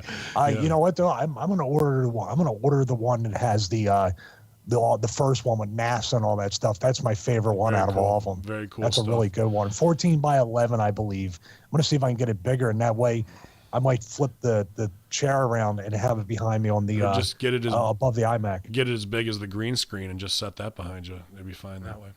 I'm gonna put it over our bed. I'm gonna take down our wedding picture. Put that one up. She'll love that. Here she comes. I was gonna say, and Stevie was found hanging from a doorknob with his bands. Allegedly. But thank you, Ryan Moja, for that, man. We appreciate it. Stevie's got it in black on his store. I've got it in gray on mine at prowrestlingtees.com/benhameen. Hey, is it in my store as well? I don't know. I sent you the gimmick. Did you upload it? I don't have access. I thought I did. I thought it went there automatically. I didn't know. No. Yeah. You didn't research enough on how to upload graphics. No, I did not. All right, starting off, Conspiracy Horseman, gender Satchel neutral time. mail satchel, or letter satchel, not mail, sorry. I'll get it right. It is Gender neutral. gender neutral messaging. Because Messaging. satchels are offensive. Okay. Mailbags are offensive. yeah. They Oh, you guys wanna hear something they messed denote up? nut sacks. So Yeah. the messaging. Message. What's You wanna that? hear something really messed up here in Long Island? They made sparklers, the little sparklers for the kids' home, illegal now. Okay, so tell me how this works, because now Long Island has made sparklers illegal, but Pennsylvania has now opened it so you can buy and set off fireworks in Pennsylvania. You used to have to, if you were from Jersey, you had to come here to buy them because they're illegal in New Jersey, but you couldn't transport them back over the bridge. So you had to shoot them off in Pennsylvania. But if you lived in Pennsylvania, you couldn't buy them from the store in Pennsylvania and shoot them off in Pennsylvania. So now it's legal, so you can buy and shoot them off. So every jack-off has been shooting off fireworks for like the past 4 or 5 weeks. So it makes no sense, but now they're going to get rid of sparklers in Long Island. It's about time. Makes sense. It's about time they shut it down. These kids are out of control with sparklers. Running just- around burning things. If Gilbert ever gets booked out here, he's That's fucked. it. He has That's no it. There entry. goes his Ban your gimmick. fucking sparklers. Get away from the guns. Concentrate on those sparklers, right? Yeah. Gender neutral messaging from Brent Logan. Hey guys, really love her the show. Was listening to last week's show and the evil Jimmy Savile came up. Below is a YouTube link you guys would find interesting where Johnny Rotten, singer of the punk band The Sex Pistols, listened to the interview he gave in the 70s. Keep on heating things up, guys. Brent Logan. This is when Johnny Rotten in 78 for outing Savile. I will definitely pass this through. It's something we want to do, obviously, more of. We're always looking at the Pizzagate, Pettigate thing. Anybody got anything on Jimmy Savile real quick before we go down that road? Hope he rots in hell, that fucker. The Yeah. worst. Yep. The worst, and everybody knew. Yep. Everybody knew. This is a systemic thing. Yep. This guy had access. This is like probably like Sandusky going, oh shit, this guy's out of control, because he was he was, but that was sort of what Sandusky was at Penn State. This guy was throughout the whole country, throughout the whole elite, throughout the whole media, everywhere. Charity organizations he was connected to were all children based, right? Yep. This guy was so. I mean, this didn't. No one examined the system to see how this happened. They treated it like as an isolated incident post-mortem. Well, They didn't get him when he was alive. They waited till he died, right? To Yeah, say, well, that's the maybe thing. that- Like the fact of it's just him. Yeah, bullshit. You know, he's Prince Charles's best friend, right? yeah, and everybody who it didn't do shit is mea culpa for protecting a felon at that point. Like you're garbage. You know, like I don't care if you want to protect your spot or whatever. Like now you need to be investigated. What the fuck are you doing? Because if that's fine with you and you can lay your head on the pillow at night and go to sleep without being like I gotta hang this motherfucker from a doorknob. Like you know, like there's something fundamentally wrong with everyone he knew. I would go through every contact and look at them all. Brett Collet, Horseman. Hey guys, love the show as always. I'm not going to write you a novel. You're welcome, Ben. Are you guys familiar with Stan Romanek? Very long story short, he claims to have been visited and contact with ET 20 years ago. There are videos and audio recording to back his testimony. I'm really interested in your opinions on his accounts and stories. If you aren't up to speed with him, I think you guys would really enjoy the research. GGP over strong. Thanks, He Brett. emailed us during the show. No, this was a couple other days, so he's a clairvoyant. Five days ago. P.S. After Stan went public with his accounts, it was later found out that he had some child porn on his computer. Yeah. Oh, this was the dude from Netflix. Yeah. While I'm not in the business of That was a making light fake. of those accusations, I feel like that is the most convenient and effective way for an ABC agency to discredit someone. A few keystrokes and some planted files. Boom. Discredited in the nastiest way possible. Thoughts? Yeah, man, we did a whole show on this probably before you were listening, before we were on Realm or anything. So you can go back to hackerhameen.podbean.com or iTunes or Google Play Music and find that. I believe, what was that, guys? Maybe October, November last year. Maybe December. It was when the Netflix movie dropped on him, because we were pretty interested in stuff with the star people calling him on the phone, and you know the however he faked it with the lights, and then the siding on his house was effed up, and somebody came and replaced it, and it wasn't his landlord. And then he tried to do research into the company that he had taped, and they were, not able to be found of the siding. They had as people. much credentials as the guy who wrote that article. Right, exactly. So there was some things that were like, okay, but then we saw other videos where he was being interviewed and he throws a pen in the air or some shit, or a lighter, and it comes dropping down on him, and he didn't think that you could be seen when he was doing it on Skype, that he wasn't in the shot. And I was on Secure Team 10, so you can see that video on their YouTube channel from about the same time, October, I think it was, around that time. Yeah. So did we want this guy to be, in there? Obviously, we love this kind of stuff, and that would have been cool. But a lot of it is workers we just had to call a lot of bullshit on. And some of his work was good, and others were like, get the fuck out of here, bro. So we do know about Stan. Did he claim he was a tough guy? He beat up like 500 guys or something like that at the end of He was from the hood. He was from the hood, and he was always fighting for his shoes and shit. I had a smile on my face the entire video because I thought this was it. Yeah. I was like, this is it. And then, like another half hour after that of research, and it's just like, fuck. It's fucking utterly disappointing, man. Yeah, that was like most people have, like, when the alien peeked over out the window into the dining room or whatever, they're like, no, bullshit, that's fake.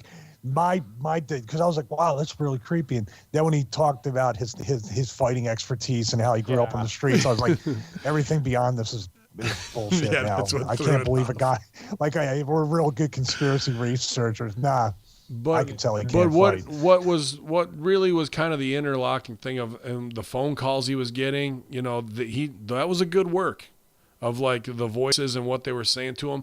And especially after if we had gone to that Bill Burns thing before, we had seen that where he talks about these people with specific types of RH blood that are already, infused with supposedly with alien DNA.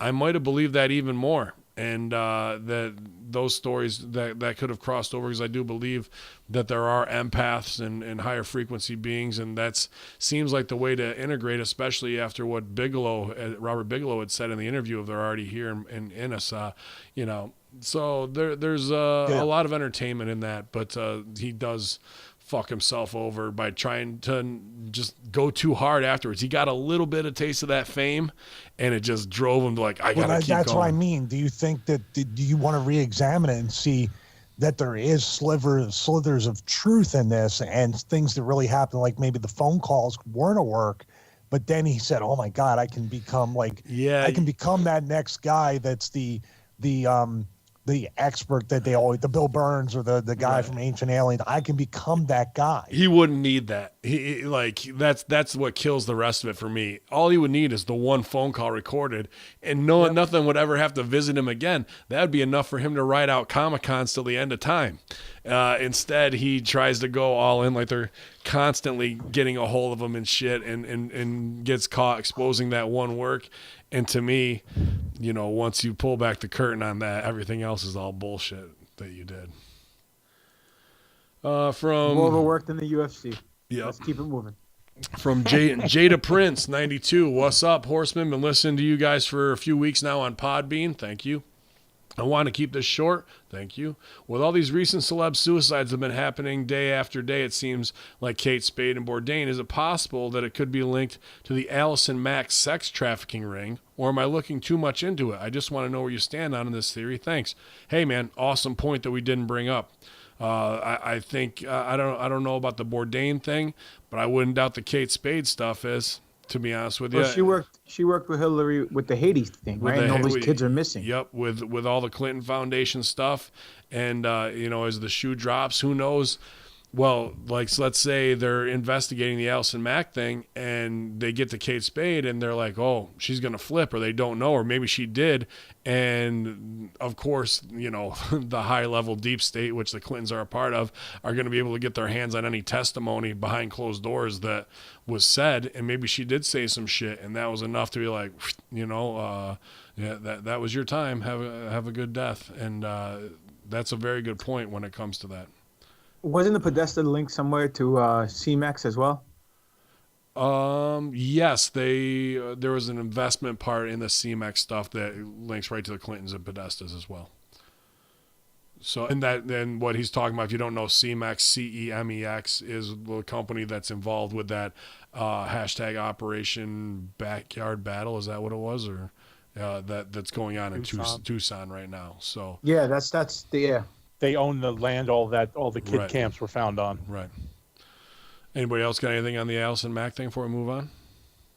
I just don't understand, once again, we're putting these connections together pretty loosely, but you have 1 degree, if not less degrees, of separation between you. You constantly hear Podesta's name, Clinton Foundation, Haiti Fund, other people. And now Allison Mack is saying that she applied a brand to these women on her own without any help. It's an official brand of his initials, correct? Yes. This sex cult leader. No, it's just a symbol. So this guy is known. I didn't make the CERN connection, so relax, Sal. No, I'm just saying. I'm saying that he blew it off like it was so funny the way they did it. It's his fucking initials, and he's it's just a symbol I made up. I don't even know where I got it. Yeah, I mean, here's the thing. These kinds of cults or any kind of group like this is based on intimidation, submission. These women or the people that are in these cults, including Scientology or any of the other religions, are based in power over the individual or the group. How can this girl turn around and say, I'm going to go to business for myself and do this brand? I don't care what this guy says, but I'm going to brand his initials on there. Yeah. Come on. And then everybody goes, Good enough for us. You're going to jail. Yeah. Nobody else. No further investigation. Case closed. Because it's on to the next one 2 weeks later, and that shit will be forgotten about. Allison Mack will be a memory. Well, I'll always love Smallville. That's all good. Although they waited till the end to put the fucking suit on him, and they didn't really do it then. So big he with me. Fuck you. That's what you get, Allison Mack. From Mike. Well, that's okay. Big grass. I wound up. I happened to be. I switched over to cable and I saw something. The Secret Life of Alex Mack, and I got hot, and I realized it was two different people. That person's a guy he doesn't even realize. Yeah, it's fucked. From Flat Earth Facebook Monitor / Facebook Monitoring from Mike Kimiera. Hey guys, I have had an interesting coincidence tonight that I need to share with you. So we've all experienced Facebook showing us ads or links to things that we've looked for on another site, or maybe something we've talked about. Man, they're hitting Stevie big with that right now. Tonight I decided to post my Facebook about Flat Earth theory, looking for a discussion, as I'm not a complete Flat Earther, but some theories have led me to question whether or not the Earth is round. We're in the same camp, brother. I've attached a photo of my post, editing out my name, but keeping part of my profile pic to confirm my account. As you can see, if you view it, I've had a few comments, and I'm on the side of Flat Earth, of the Earth being flat versus somebody else on the globe side. The debates have been going on for an hour now, and whilst waiting for a response, I was scrolling through my Facebook when a suggestion came up for me to change my profile picture. To my amazement, the option of adding a border to it contained multiple globe icons of the Earth. I've attached this picture to the email showing you as the option I was given at the time this came up. I've experienced Facebook ads before about shopping, but this seems to be an agenda push caught in the act. As you always say, Ben, there are no coincidences. We all say that. I felt the need to share this with you guys. I do have a relevant question for you also. Do you believe there is more credit to the Earth being round or flat? Thanks, guys. Mike. So I'm going to take a look at this real quick. The Earth is round How do you know that? because everything that we see in the sky, the moon, every other planet, is round. Why would we not be round? First thing. Second thing, when we have an eclipse against the moon, and it's round. It's not flat like a straight line. So it's round. When the sun hits and there's an eclipse and the shadow of the Earth goes over the moon, it's a circular, oval, round shadow. It's not. What if the Earth is round in a circle, but it's not flat that way on that same plane? So you're still looking at it like if you Like a quarter standing up? Right. No, dude, that's ridiculous. So what's on the other side? I don't know. I'm just saying, what if? Look, I don't. Look, do I think that the flat earthers make some great arguments? Absolutely, absolutely. The fact that some of these engineers don't account for the curvature of the Earth in their equations when they're building makes no sense. The fact that this. How about the video we watched with the laser across Lake Titicaca? Yeah, exactly. And no then drop also the whatsoever fact when that, it should have been 6 meters. Yeah, the calculation itself, from certain X to Y, you're not supposed to see, but you could still see if this equation was correct. So there are valid points to be made. Now, do I feel the Earth is flat? I don't. Do I feel that maybe the Earth is not a real circle, like a full globe, perfect spherical object? Could very well be that it's an egg or a pear shape, or it could be a freaking hexagon. Who knows? But I'm not convinced about flat Earth. I know Stevie's CD right now because Stevie's in the closet flat earther. No, I'm just not convinced. See, what you're saying is this is where people get scared. It's sort of like the new 9/11 type conspiracy where people have a real visceral response to it. What you're doing is going all the way to the edge, no pun intended. Well, maybe a little bit, but you're saying that you don't believe anything NASA says. You've said that in the past. You don't believe that what they showed us with the moon landing is accurate, or it's not at all what happened. Then, the images from space, which they changed from pictures to images as the years went around so they can be more accurate, that they are composites. Right. These are just things like, this is the Cosby math. I know we say it all the time, and I just give Sal credit for that. Even if one or two things have an unanswered question to it, which it's a lot more, you got it. I'm never going to lean back to what they tell me. Oh, no, I know that. But when you just say, well, I don't believe in the flat Earth, that's you just saying, hey, I'm I believe in a lot of crazy stuff, but I don't believe in that. So don't get mad at me. That's a natural subconscious response.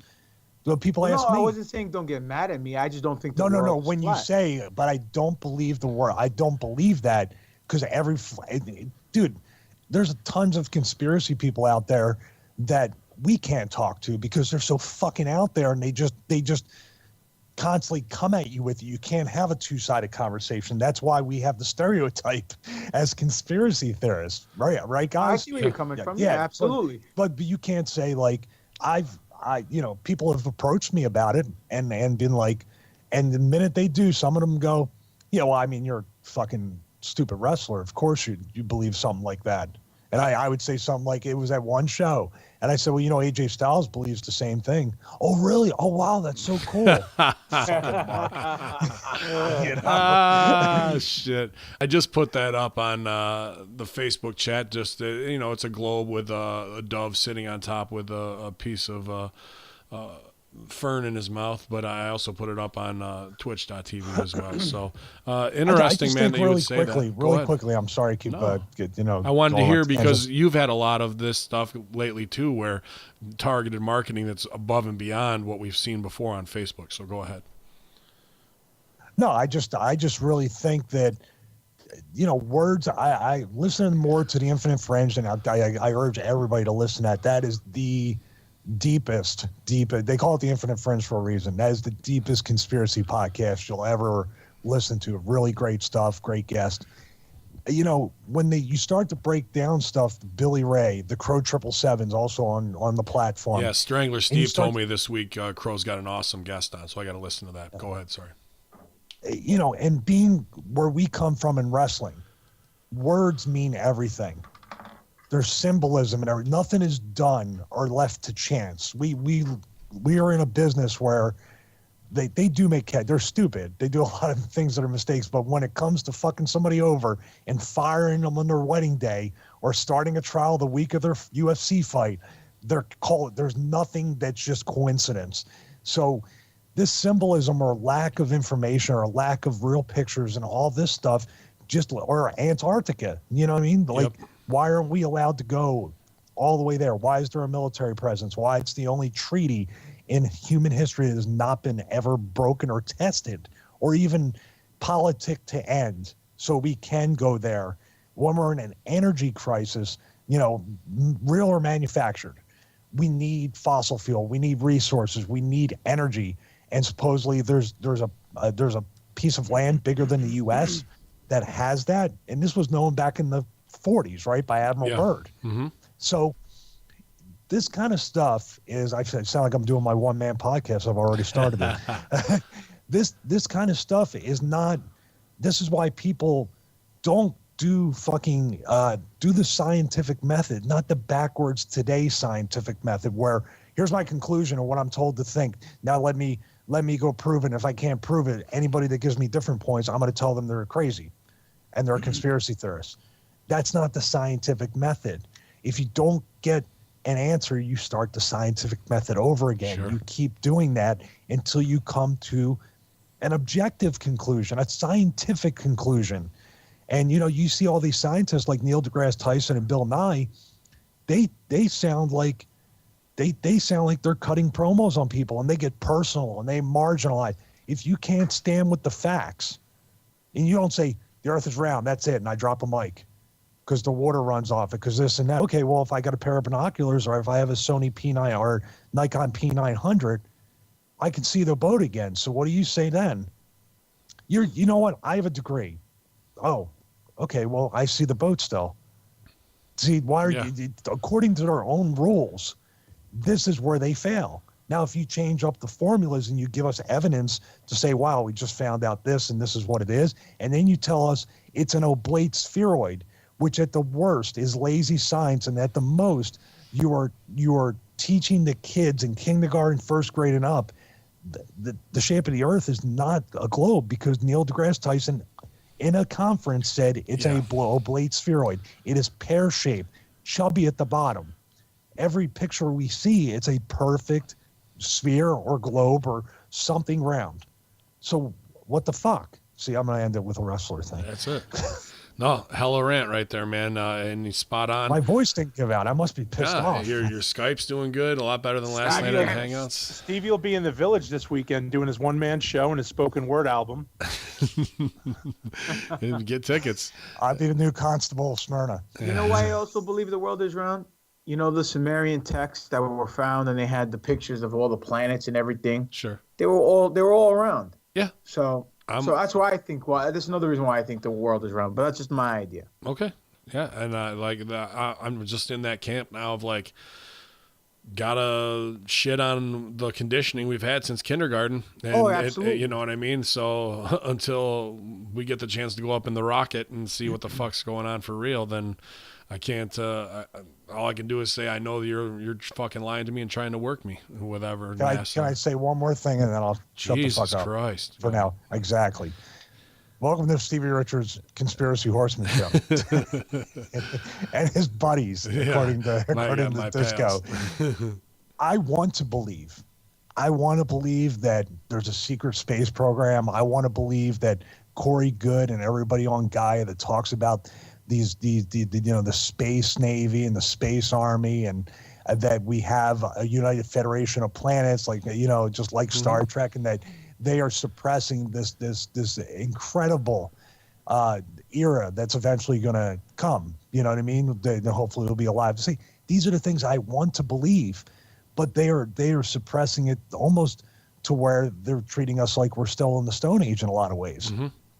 We are. If that's really been going on for 40 years, Reagan administration and before, then we are living, as much as the communication device and the computer's been, made so small, the fact that we can do this kind of stuff, this shit is like baby toys.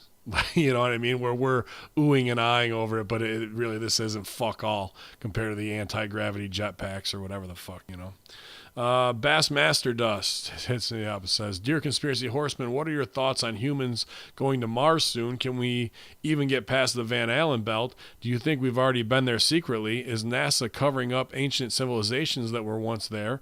I've been following Gary Laguerre's research online, and he's got a lot of interesting points on the subject. He's been on Earth Ancients, I don't know, Night of the Midlands, and similar podcasts before. I invited him to check you guys out on Twitch a few weeks ago. Gary was the one in the chat room that wouldn't stop talking about Mars. You guys might be able to pick his brain on a show sometime. Ya Allah. Dusty Bass Machine Mulholland at Silver Beast Bass on Twitter. P.S. It's bass, as in bass guitar. Sorry, Bass Machine Mulholland. I see Bassmasters, I think, fishing. Yeah, man, I didn't know that was him in there.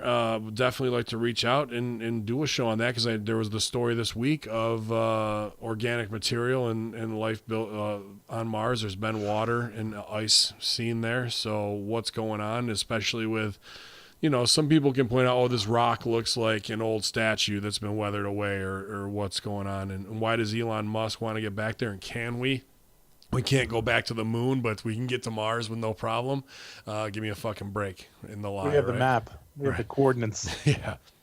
Well, are we actually at Mars, or are we at Devon Island, and they're faking it to make believe like we're at Mars? It's possible. That's another possibility, because let's face it, if we haven't been to the moon, or what they've showed us anyway was a farce and it was fictitious, there's very well a possibility that what we're seeing right now, with the rovers in Mars, is not real either. Just how, like, for example, the space dust that got cleaned off the rover. Who cleaned it? Yeah. How'd that happen? You'll never forget the name. Space dust. Great points, man. The thing was dusty as hell, and now somebody is up there. What's the female C-3PO from Spaceballs? What's her dot matrix? Maybe she's up there cleaning some shit off. So have we been to Mars? I think that's the stooge off, where we get kayfabed on this other shit of our own Earth and the moon, which there was some good Secure Teams 10 stuff this past week that got sent out, where the triangle spaceships on the moon are being seen more and more. These big Star Destroyer types. But I think that we are on Mars, personally, and that this is where they want to keep one part of the story private, but they couldn't on the other because it was too much of a big PR win, instead of just trying to work people. But that does make a great point that it could absolutely be fake just based on the dusty ass rover alone. And then we see it again. It's completely clean. Like some fucking interns went out there and that was their job. Like, no one will know. We'll just do that. Cause it's, Who sent that video in the group chat about the moon and then about Mars? And there was those Me, two. that was Richard Hall. That's Rich plan to try to get him on. Yeah. Were you going to bring up the batteries? No, I was going to bring up the thing about the batteries, because I marked out huge because they approached the situation from a logistic standpoint, just like Wolfgang. Not from a conspiracy standpoint, but just from actual sense. Using mathematics and just logic, shit doesn't really add up. And then they showed pictures like in Mars where they had a rodent in the picture. Yeah. And then they found a piece of wood, in another picture, and it was ridiculous because you could actually see the rodent. It was staring. It looked like a little prairie dog, whatever the hell it was. It could have been a rat, for all I know. But Chris, I mean, it's not a No pork. rats, they're all workers. No. You know what I'm saying? So the point I'm trying to make is Cosby meth in full effect again. What's about the batteries? I didn't get a chance to watch the video. Enlighten them, Stevie. The batteries that they're using there's two, there's Curiosity and I forget the other one, and if I'm mixing up which is which, but one of the rovers was based on nuclear power. Right. So theoretically it could last a while. The other one was a standard lithium ion battery. So they're like, how could this be lasting for, because it's no different than these phones, which are designed, the lithium ion batteries, 24, maybe 36 months at the most, the cells start dying off. That's why you have to upgrade after 18, 24 months of charging your phone. So they're saying 10 years, this thing is still going strong or more, however long it's been up there. And that's what they said. There's no, and NASA's own report, they didn't say, classified type of powering device or battery technology or anything. They just, like Leon, I was going to say Leon Musk. That's a good name. Yeah, that's good. But Elon Musk saying, they basically didn't even prep this car. He just threw it up in space. Right. It's like, I don't know. Those two are probably, Papa Don's right. Those two are, you might find it boring, but it's nuts and bolts. There's no creepy music or no Ghost Adventures type, scary reenactments or anything. It's basically, here it is. And they're sitting in like a little office with a computer screen next to them, going back and forth about it. Right. No hunting for alien gold, nothing. I could be God mistaken. I thought the one rover did have. Sal looks like a big piece of alien gold. I thought the one rover did have solar panels to recharge. I could be mistaken. Yeah, but the point they were making is Mars is so far out that the sun doesn't hit him as hard as it hits Earth, and it's not as hot as it is over there. So they shouldn't be generating as much solar power on Mars as they would in Earth, because Mars is further away from the sun. Okay. Well, So let's look at it this way. Tires. This thing's running all the time. Yeah. It's on the road. How they switch out the tires. And like you said, how do they clean it? There has to be maintenance done to it. It can't be like, well, the tires are going to last like, they don't even know what the atmosphere is for. Those tires look like regular tires too. There's no actual droids, no D2 units to go in there and change it out. Yeah, all good points, man. All good points.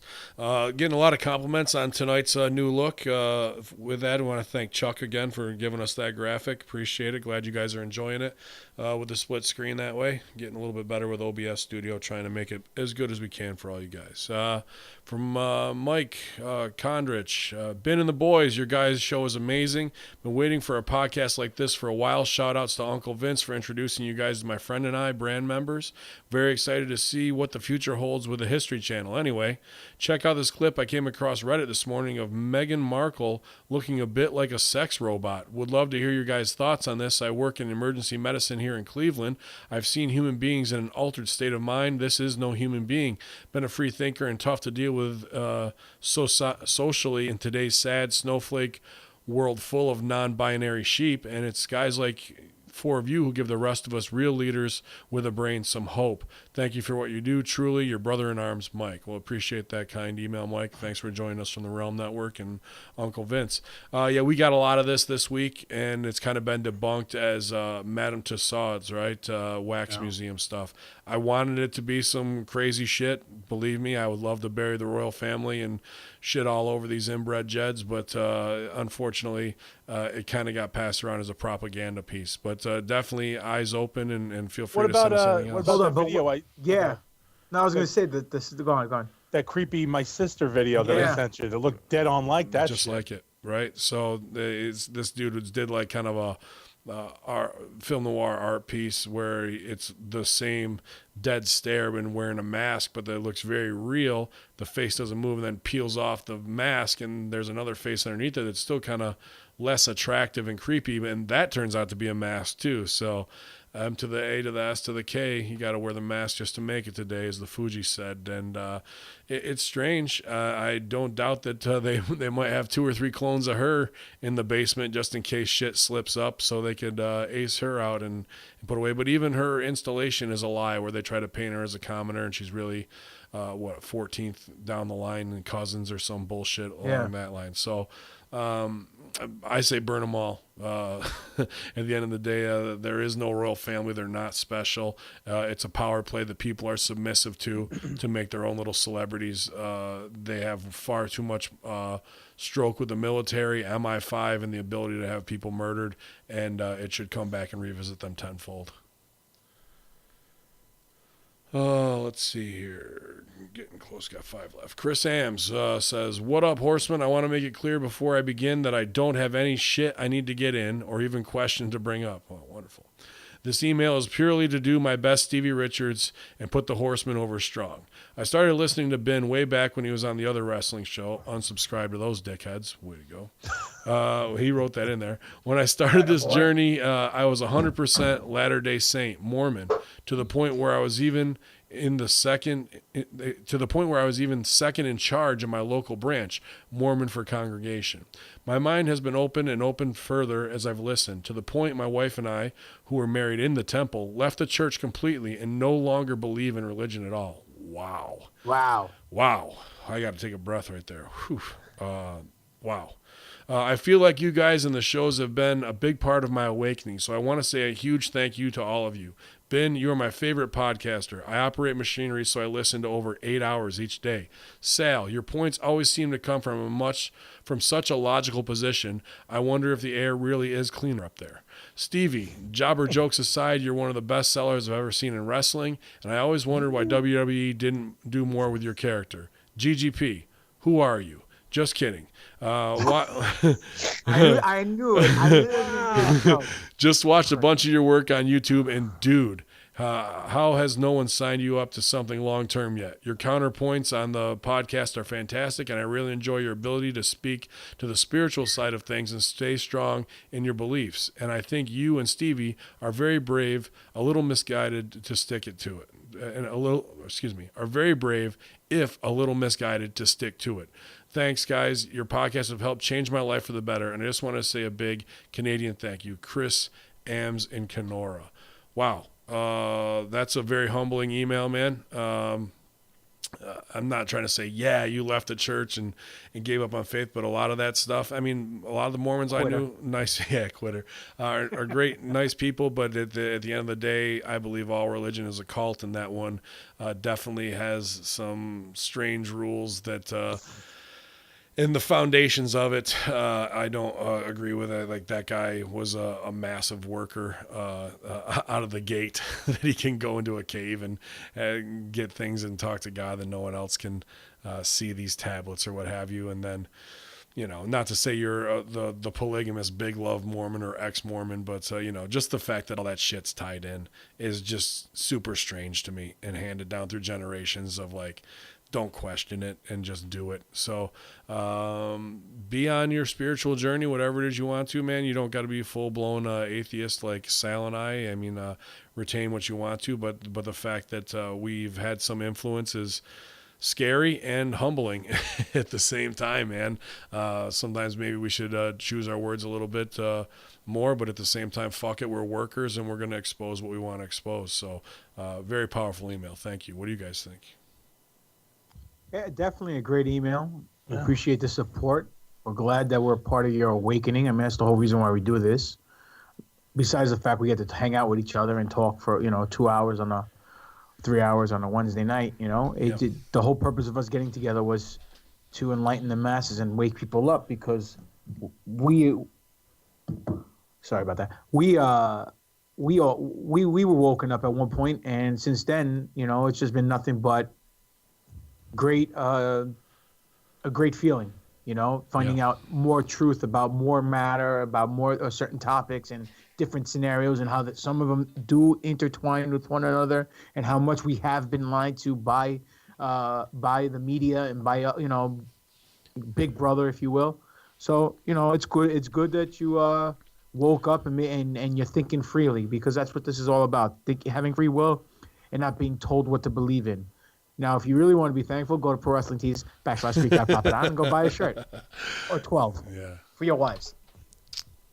Anybody else? We got like 7. I thought we had 5. We got 7 more messages to get Can't through. Can't We count. might be able to get it to all of them tonight. Yeah. We're already two we're in there.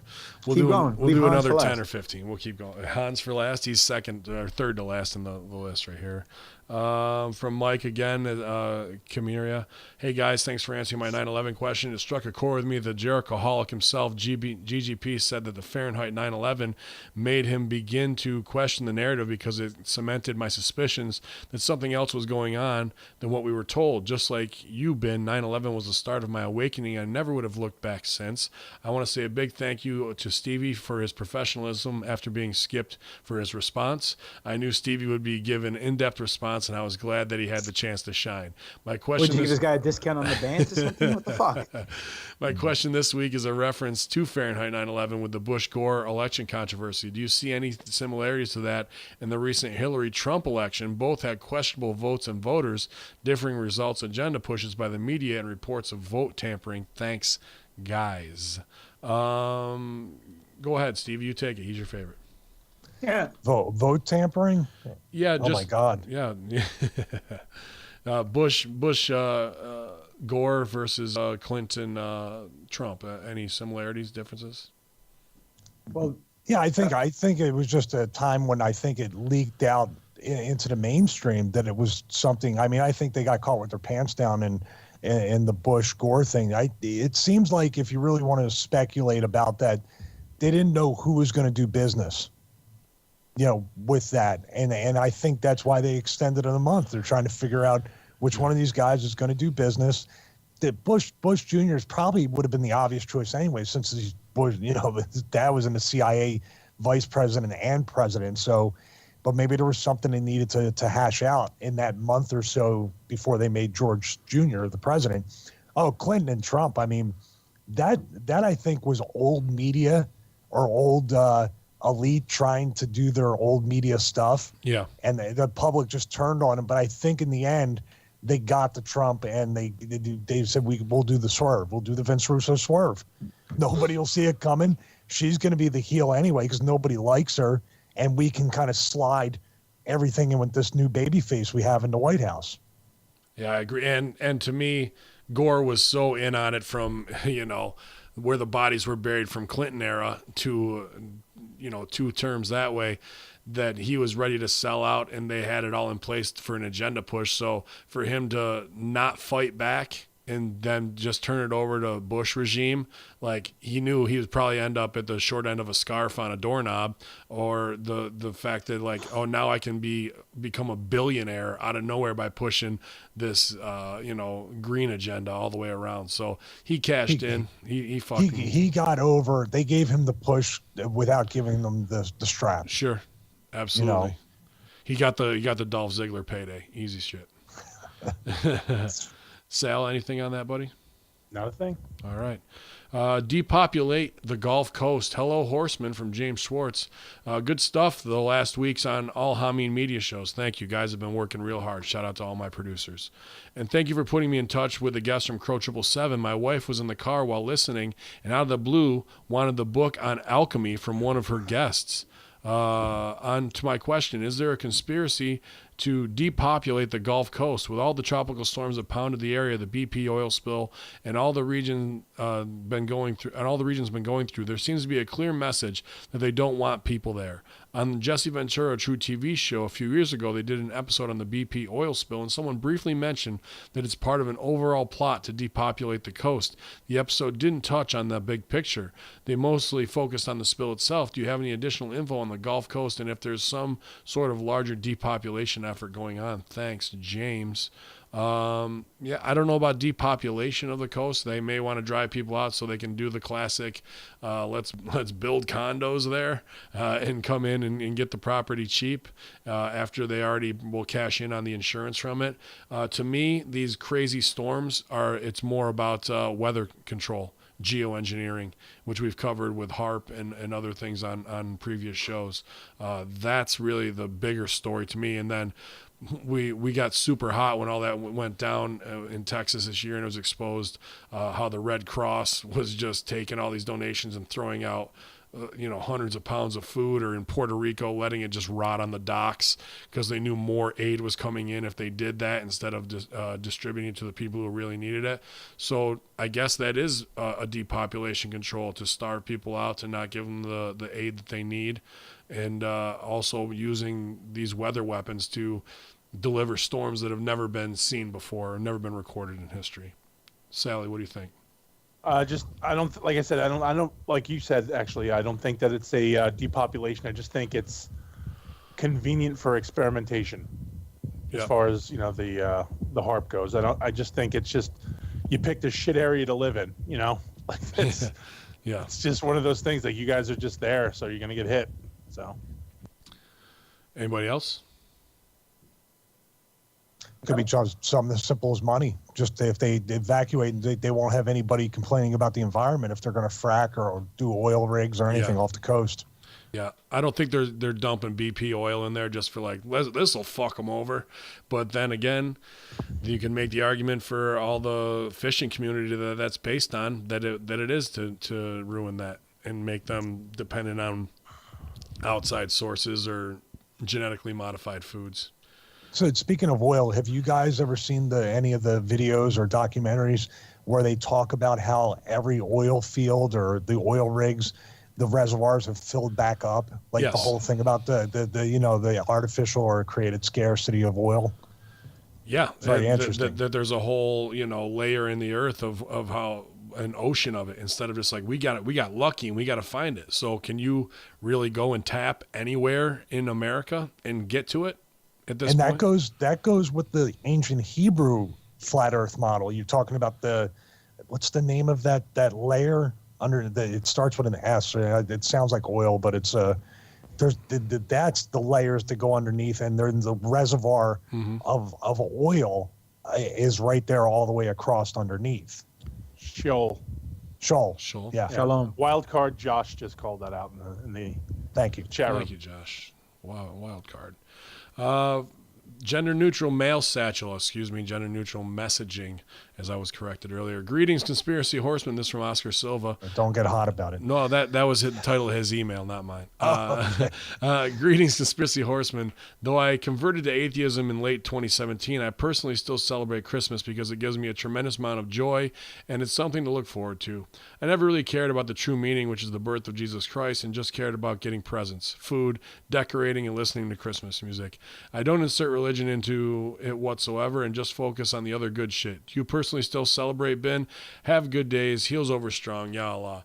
Do I celebrate Christmas? I definitely don't go to church and sing all the secular music like I was brought up doing. And do I celebrate with my family? Yeah, I got nieces and nephews, and it's the vicarious getting together with your family, pounding some Evan Williams, and putting some good food in your mouth and just making moments and memories, because you know, how much time do I got left with my with the king himself, my old man, you know, and I don't want to let times like that go by, even though they may still go and do all that stuff. I try not to push it on them. I just say, don't invite me to the church shit. Like, we're not going. I don't want to make a big deal out of it anymore, because I did enough of that in my 20s, and you just realize, like, now whether they respect it or not, you know, they don't have to. It's my life. It's my choice, and just like it is yours.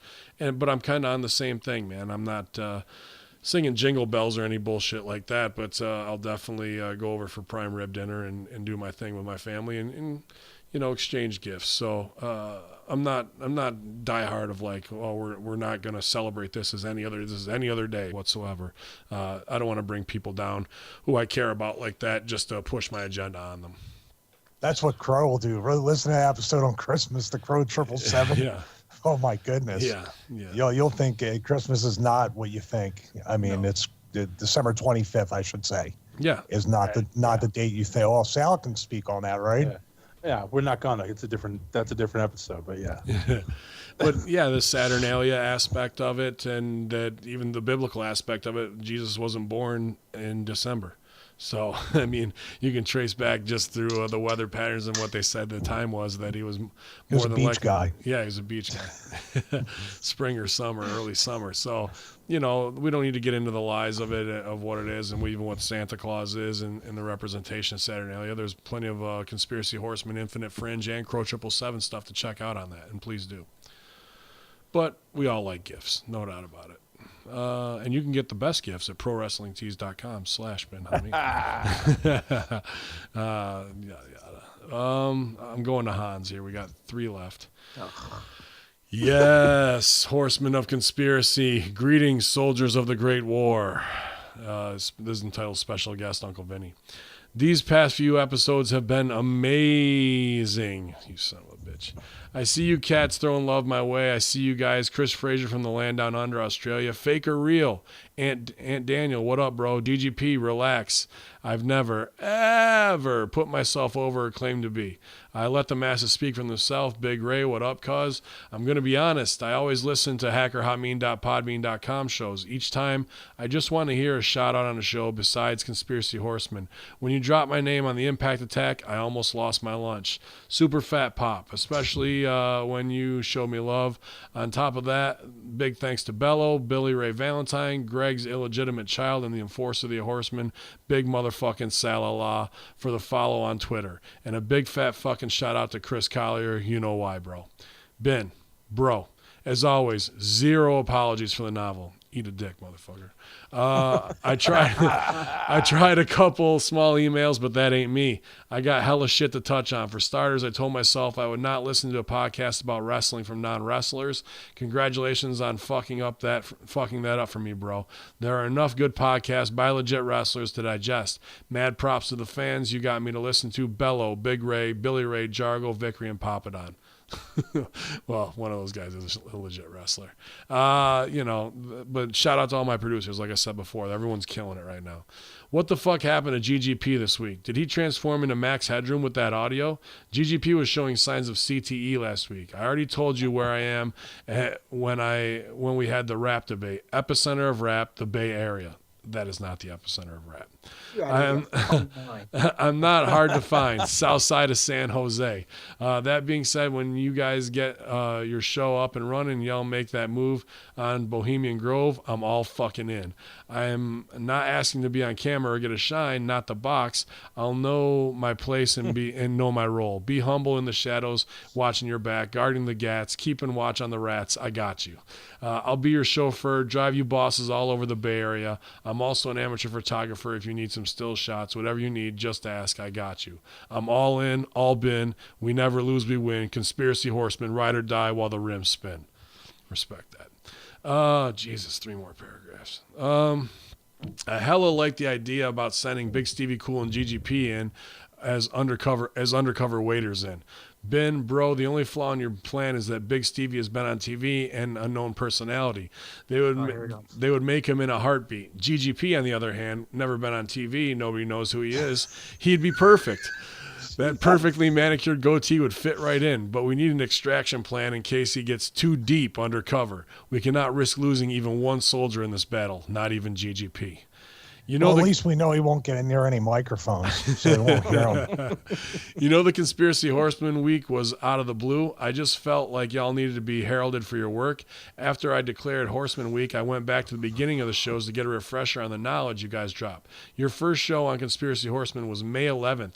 A week after was when we had Horseman week.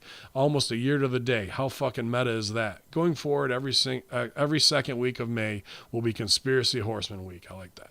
That would be sick if you guys were down to set up an event for everyone to converge like your own con. Fuck all in. First location has to be Vegas, just so your number one fan Disco could attend.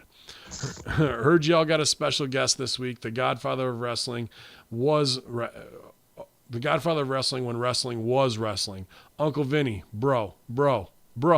Hope you are on to hear this. He's not. I humbly speak on behalf of real wrestling fans. If you disagree, come see me on Twitter. You know my shit. I sincerely thank you, Mr. Russo. You made wrestling great, and today's WWF reaffirms it week after week. Fuck all those haters, Marks, Dirk Sheet Hacks, Ryan Satin, biggest bitch on Twitter. Dave on the Triple H WrestleMania diet, Meltzer, Alvarez, and whatever else no-name hacks that fucking are poster girls for the SJW Snowflake movement. If they got a problem, I'll be at the Cow Palace on July 7th in New Japan Pro Wrestling. I ain't hard to find. I'll be the white boy shaved head goatee longer than your pencil dick wearing a Conspiracy Horseman t-shirt with a hot Latina with ginormous gimmicks. You want some? Come get some. Sorry, Stevie, but I solved the biggest mystery. Your wife is Christy Yamaguchi. Good get. I saw the Olympics. Super flexible. No resistance bands there. Sincerely, your boy, GGP's favorite fan, the Conspiracy Norseman. Hans. He even asked a question. Nope. What a waste of time. Indeed. Never a waste of time. Okay, no, next. A big supporter. Thanks for the Conspiracy Horseman week. We all Next. enjoyed that, man, for sure. Okay, next question. Brock Wilbur. Hey, guys, I listened to the recent Fringe episode, and I got my mind racing. I never knew about the smiley face killer until this week. I was curious of your thoughts on it, too.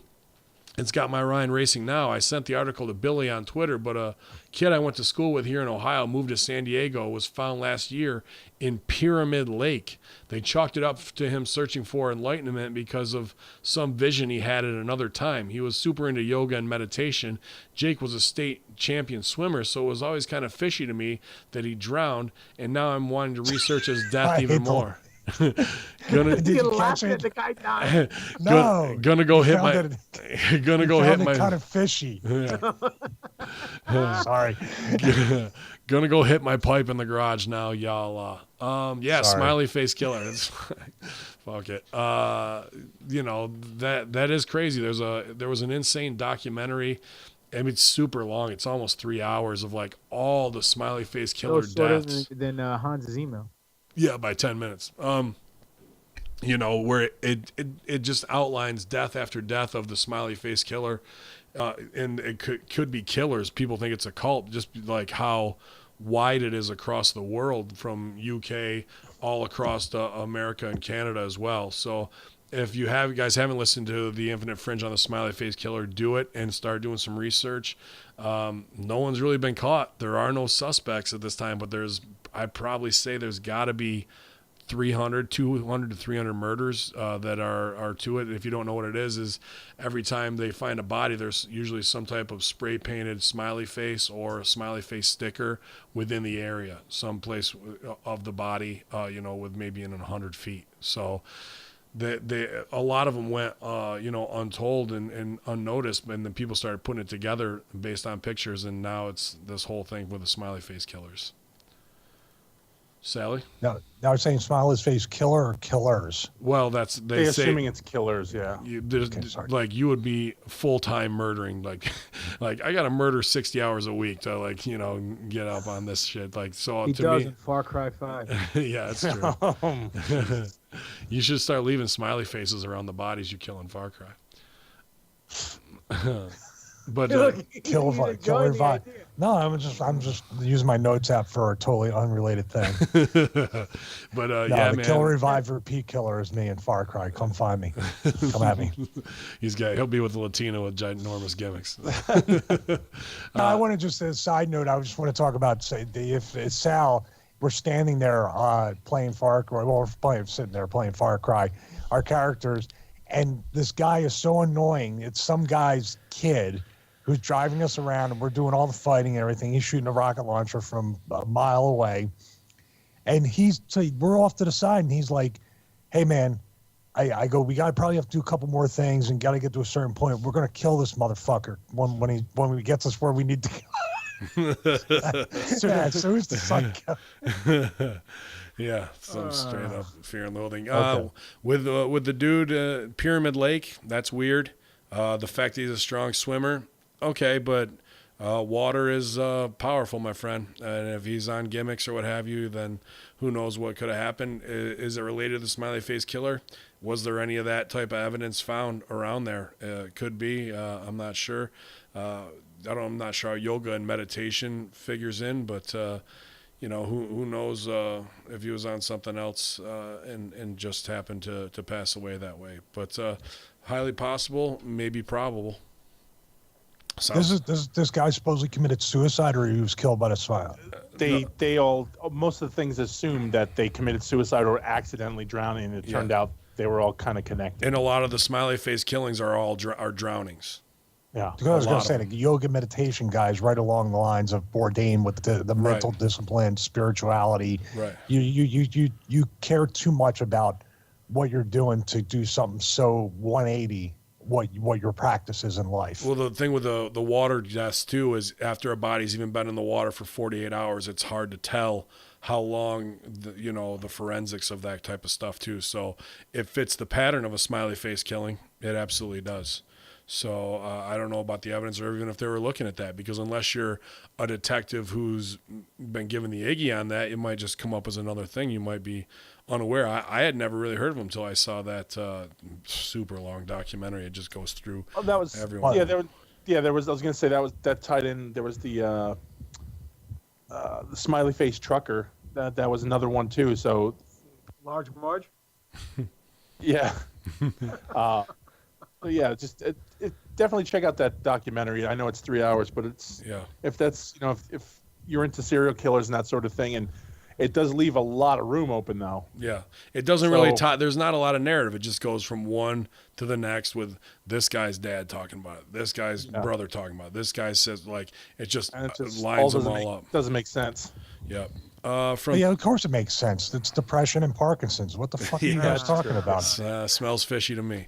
From TK Moss. Hi, here's a question for all four of you guys. Which is the one conspiracy that you guys read or talked about that you don't think is true? From TK Moss.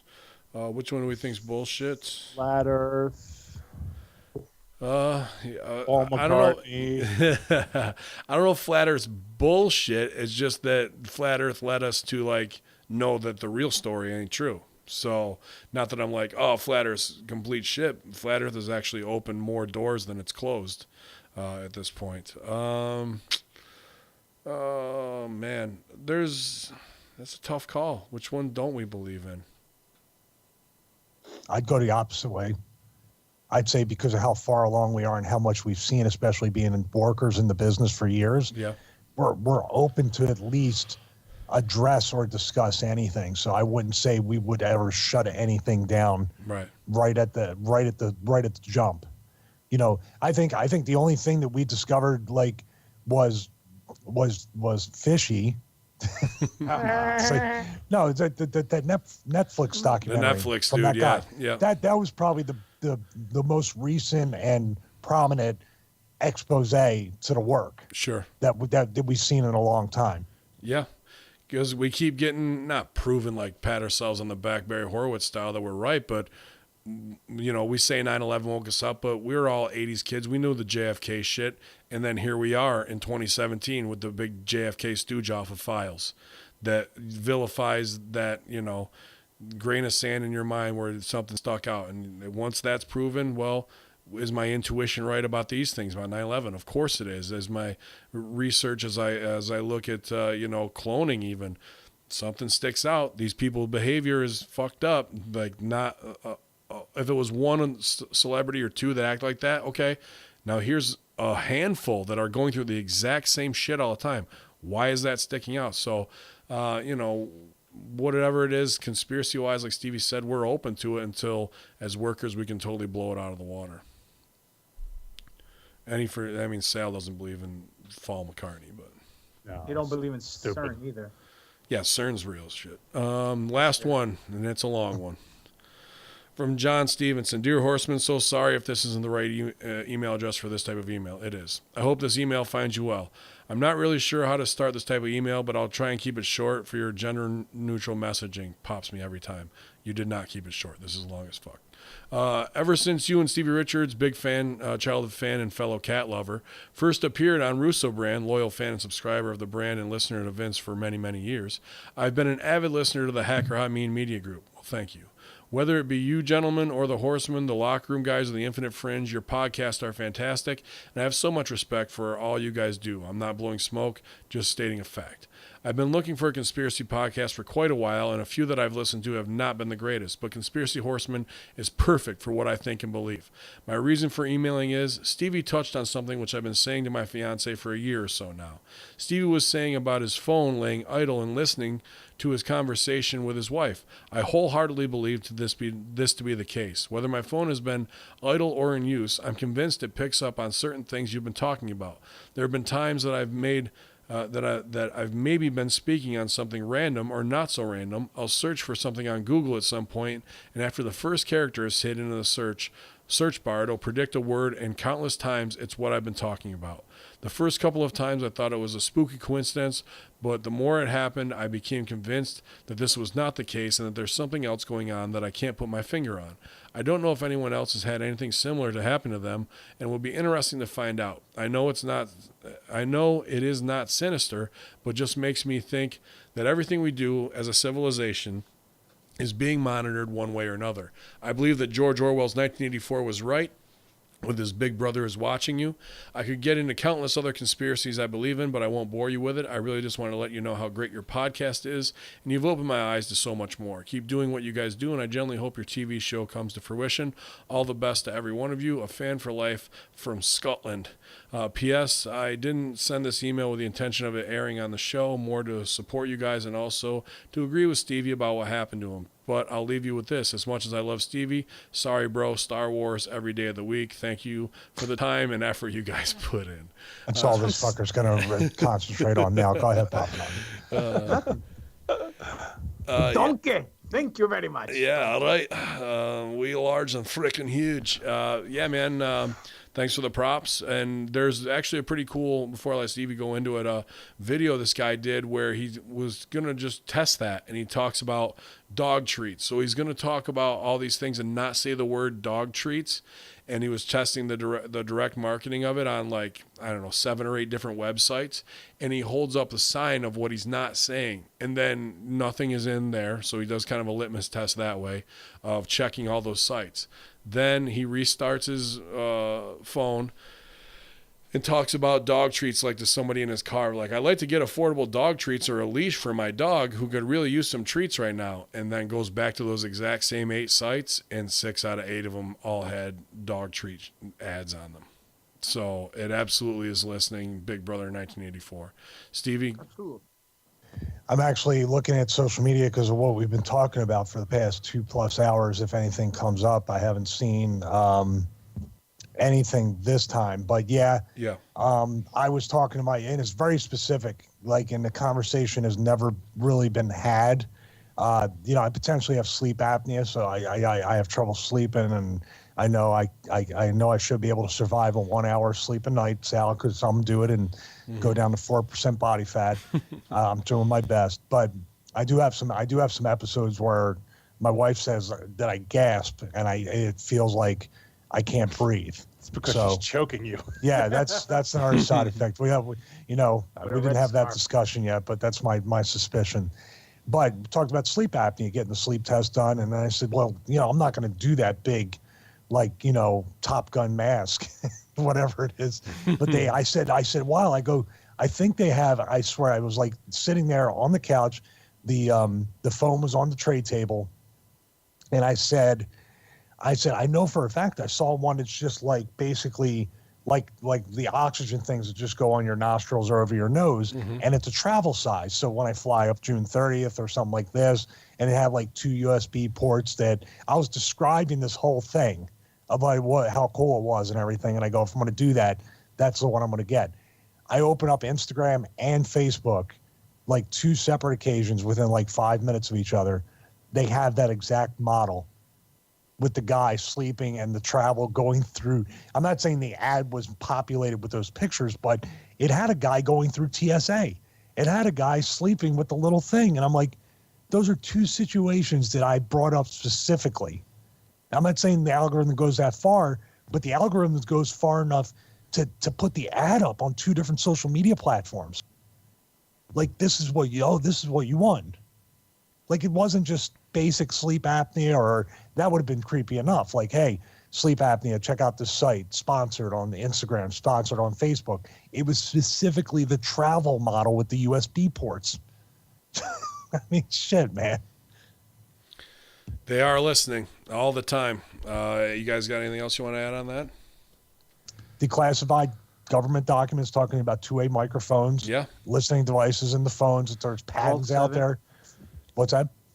Vault 7. Vault 7. And yeah. I mean, we can even go back to NSA and think about everything that was stooged off by Snowden, and that's been forgotten about in 2 or 3 years' time, where people are just like, man, this is crazy, isn't it? Dude, 2014, 2013, this shit dropped. And, I'm not trying to belittle your email, but like how quickly this news cycle, when things get pushed out, where we're told by whistleblowers who have to exile themselves from the country so they aren't taken to Leavenworth. And, this is the reality of the New World Order has taken over in media control fully. And when it comes to Facebook Analytica, even stooge off from 2-3 months ago, this is the new way where what you're talking about, you will be marketed to specifically in certain categories because they know Sal likes yellow, and like they're going to make the ads yellow. You know what I mean? That Stevie likes blue, they're going to make the ad blue because there's more chance that it will stick out and he'll buy it. So it's going to be even more hardcore. They're not going to let up on it. And I like green, so book the bookie monster. We love bookings. But they're always listening, infidels, and we're always listening to you in the general neutral messaging center here at conspiracyhorseman@gmail.com, twitch.tv/conspiracyhorseman, hackerhameen.podbean.com, hackerhameen on iTunes, infidels. Leave those 5-star ratings. We love seeing them there. They're stacking up left and right, and we'll have more information for you on our special projects coming up at the end of the month, 6:30, all bin with Dynasty Pro Wrestling, live Conspiracy Horseman taping. If you're anywhere in the area, you need to come to that. Let's do some wrap-up, guys. Let them know what's going on. Sal. Papa Don, go ahead. You have the most. Start first. Friday, I will be at 5 Borough Wrestling in Brooklyn, New York. Come check me out and buy a T-shirt. Saturday, I will be in Florida for Ronin 19, where it's GGP and Alex Chamberlain versus Mike Orlando and Mick Drake. Come buy a T-shirt. Go home and have a good time. The card looks stacked. Gangrel's going to be on the show. Ronin always puts on a good show. So does 5 Boroughs. Next weekend, I will be at Full Throttle Pro Wrestling down in Florida. And from what I understand, the match has been changed now to a 3-way dance. It's going to be myself versus Sam Shaw versus MVP for the #1 contendership. And then on the 30th, we're getting 99% of the gate of Dynasty Pro Wrestling because we're the architects of that place, because we're the ones that's drawing the house. Come see the Horsemen take over. Oh, yeah. Facebook, Demetrius Papadon. Twitter, @GreekGodPapadon. YouTube channel, Greek God Papadon. And Pro Wrestling T-Store, /Greek God Papadon. Y'all, Big Sal. We are going to be in Dynasty of the 30th. Everybody's already covered that. If you're not going to be there, go fuck yourself. Yalla. I was asking Chuck the whole time. I asked him. I know he's starting a Twitch channel. I asked him, "Do you have a Twitch channel? I can put it in my plug since I don't have any." Yeah. And he's like, "Nope, not yet." So He says that he hopes you guys enjoy the graphic. We do. And anything he can do to help, he will. Yeah, we appreciate it, Chuck. A lot of great feedback tonight on that. Muchas People gracias, enjoying- señor. Yeah, great stuff. Stevie, cool. Well, obviously June 30th, but we have some outside project stuff going on where we'll all be in town the morning of June 29th, trying to film our own TV pilot. We're going to figure out how to distribute it after it gets edited and after we work out all the technology type stuff.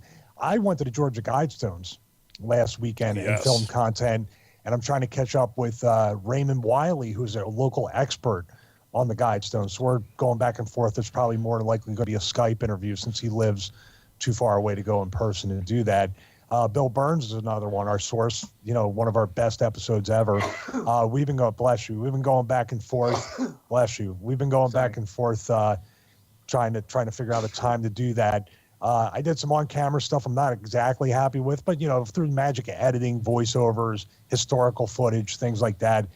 If I can get a 10 or 15 minute thing out of it, I think it'll be pretty cool. Just as a nice practice project to get it done before we get the footage for the Giants, and just kind of cool. But other than that, I just got what we got going on at the end of the month, and that's pretty much it until maybe July. Just trying to heal. I got Stevie Richards Fitness, got the 12-week resistance band training program at StevieRichardsFitness.com. Pre-workout update. We were supposed to have a call on Monday to see it moving forward. The guys at the food consulting thing are super busy and traveling, so not from lack of effort, not anything malignant, not anything like mean or evil. They're very, very busy, and we're still ahead of schedule from where we thought initially. So, the product's ready to go. We just got to get everything logistically. So please be patient with that. Also at Stevie Richards on Instagram, at BWOStevie on Twitter. And also Sal and I do some streaming on Twitch, but we'll probably convert it or move it over to the Conspiracy Horseman channel here at Twitch. And pretty cool, fun stuff. It's called Far Cry Therapy, the name of our stream. Yeah, looking forward to having that. More content here at twitch.tv/Conspiracy Horsemen. So you guys want to jump on, check Stevie kill some civilians and then revive them and kill them again. That's always a good time. Would people like a kill, revive, repeat t-shirt? Why not? Would they want that? So, y'all, I'll be this Friday with Comedy Central CNY. Ha ha ha mean returns to Johnny B. Johnny B's in Floyd, New York, with my man Phil Farda and my my protege Joanna Elise. Super funny. Looking forward to getting out there, making some of these infidels laugh. Say she's super funny looking? No, she's super funny. She's okay. She's a cutie, Gotcha. but she's a 19-year-old lesbian comedian and hilarious. Which lesbian or lipstick lesbian? She can kind of go both, to be honest with you. Either way, she does like the nerdy dress down look, but you throw the makeup on her, she's definitely, I think she could go Netflix, man. Like she's got that market cornered, and she's way ahead of other comedians her age. I think she's got something special. So I'm glad to have her as my protege. You can follow her at, I believe, Joe Elise 99 on Twitter. What's Phil's last name again? Farda. And then next week I'll be on the Big Canada tour. I'm at Border Town Wrestling on the 23rd with my man Jay Moore. On the 24th, return to Crossfire to crush these infidels out there. And then the 25th, I'm working the Megan Brothers show in Toronto at the Synagogue. So it'll be a Big Canada tour that way if you see me out there. Bring $10 Canadian for the exchange rate to get your face slapped, because I'm not going to take a loss on it. And then, like we said, all bin, all in, all horsemen, 6:30 Dynasty Pro Wrestling, Rome, New York. And that's it, infidels. We're always listening. Big thanks to all the Realm subscribers and to Grandpa Vince for coming on tonight to talk cloning, because you never know when GGP clone number 5 might make his debut, although clone number 4 did a hell of a job tonight with all his research. But shout out to all of you guys from the Conspiracy Horsemen, everybody at twitch.tv/Conspiracy Horsemen. YOLO!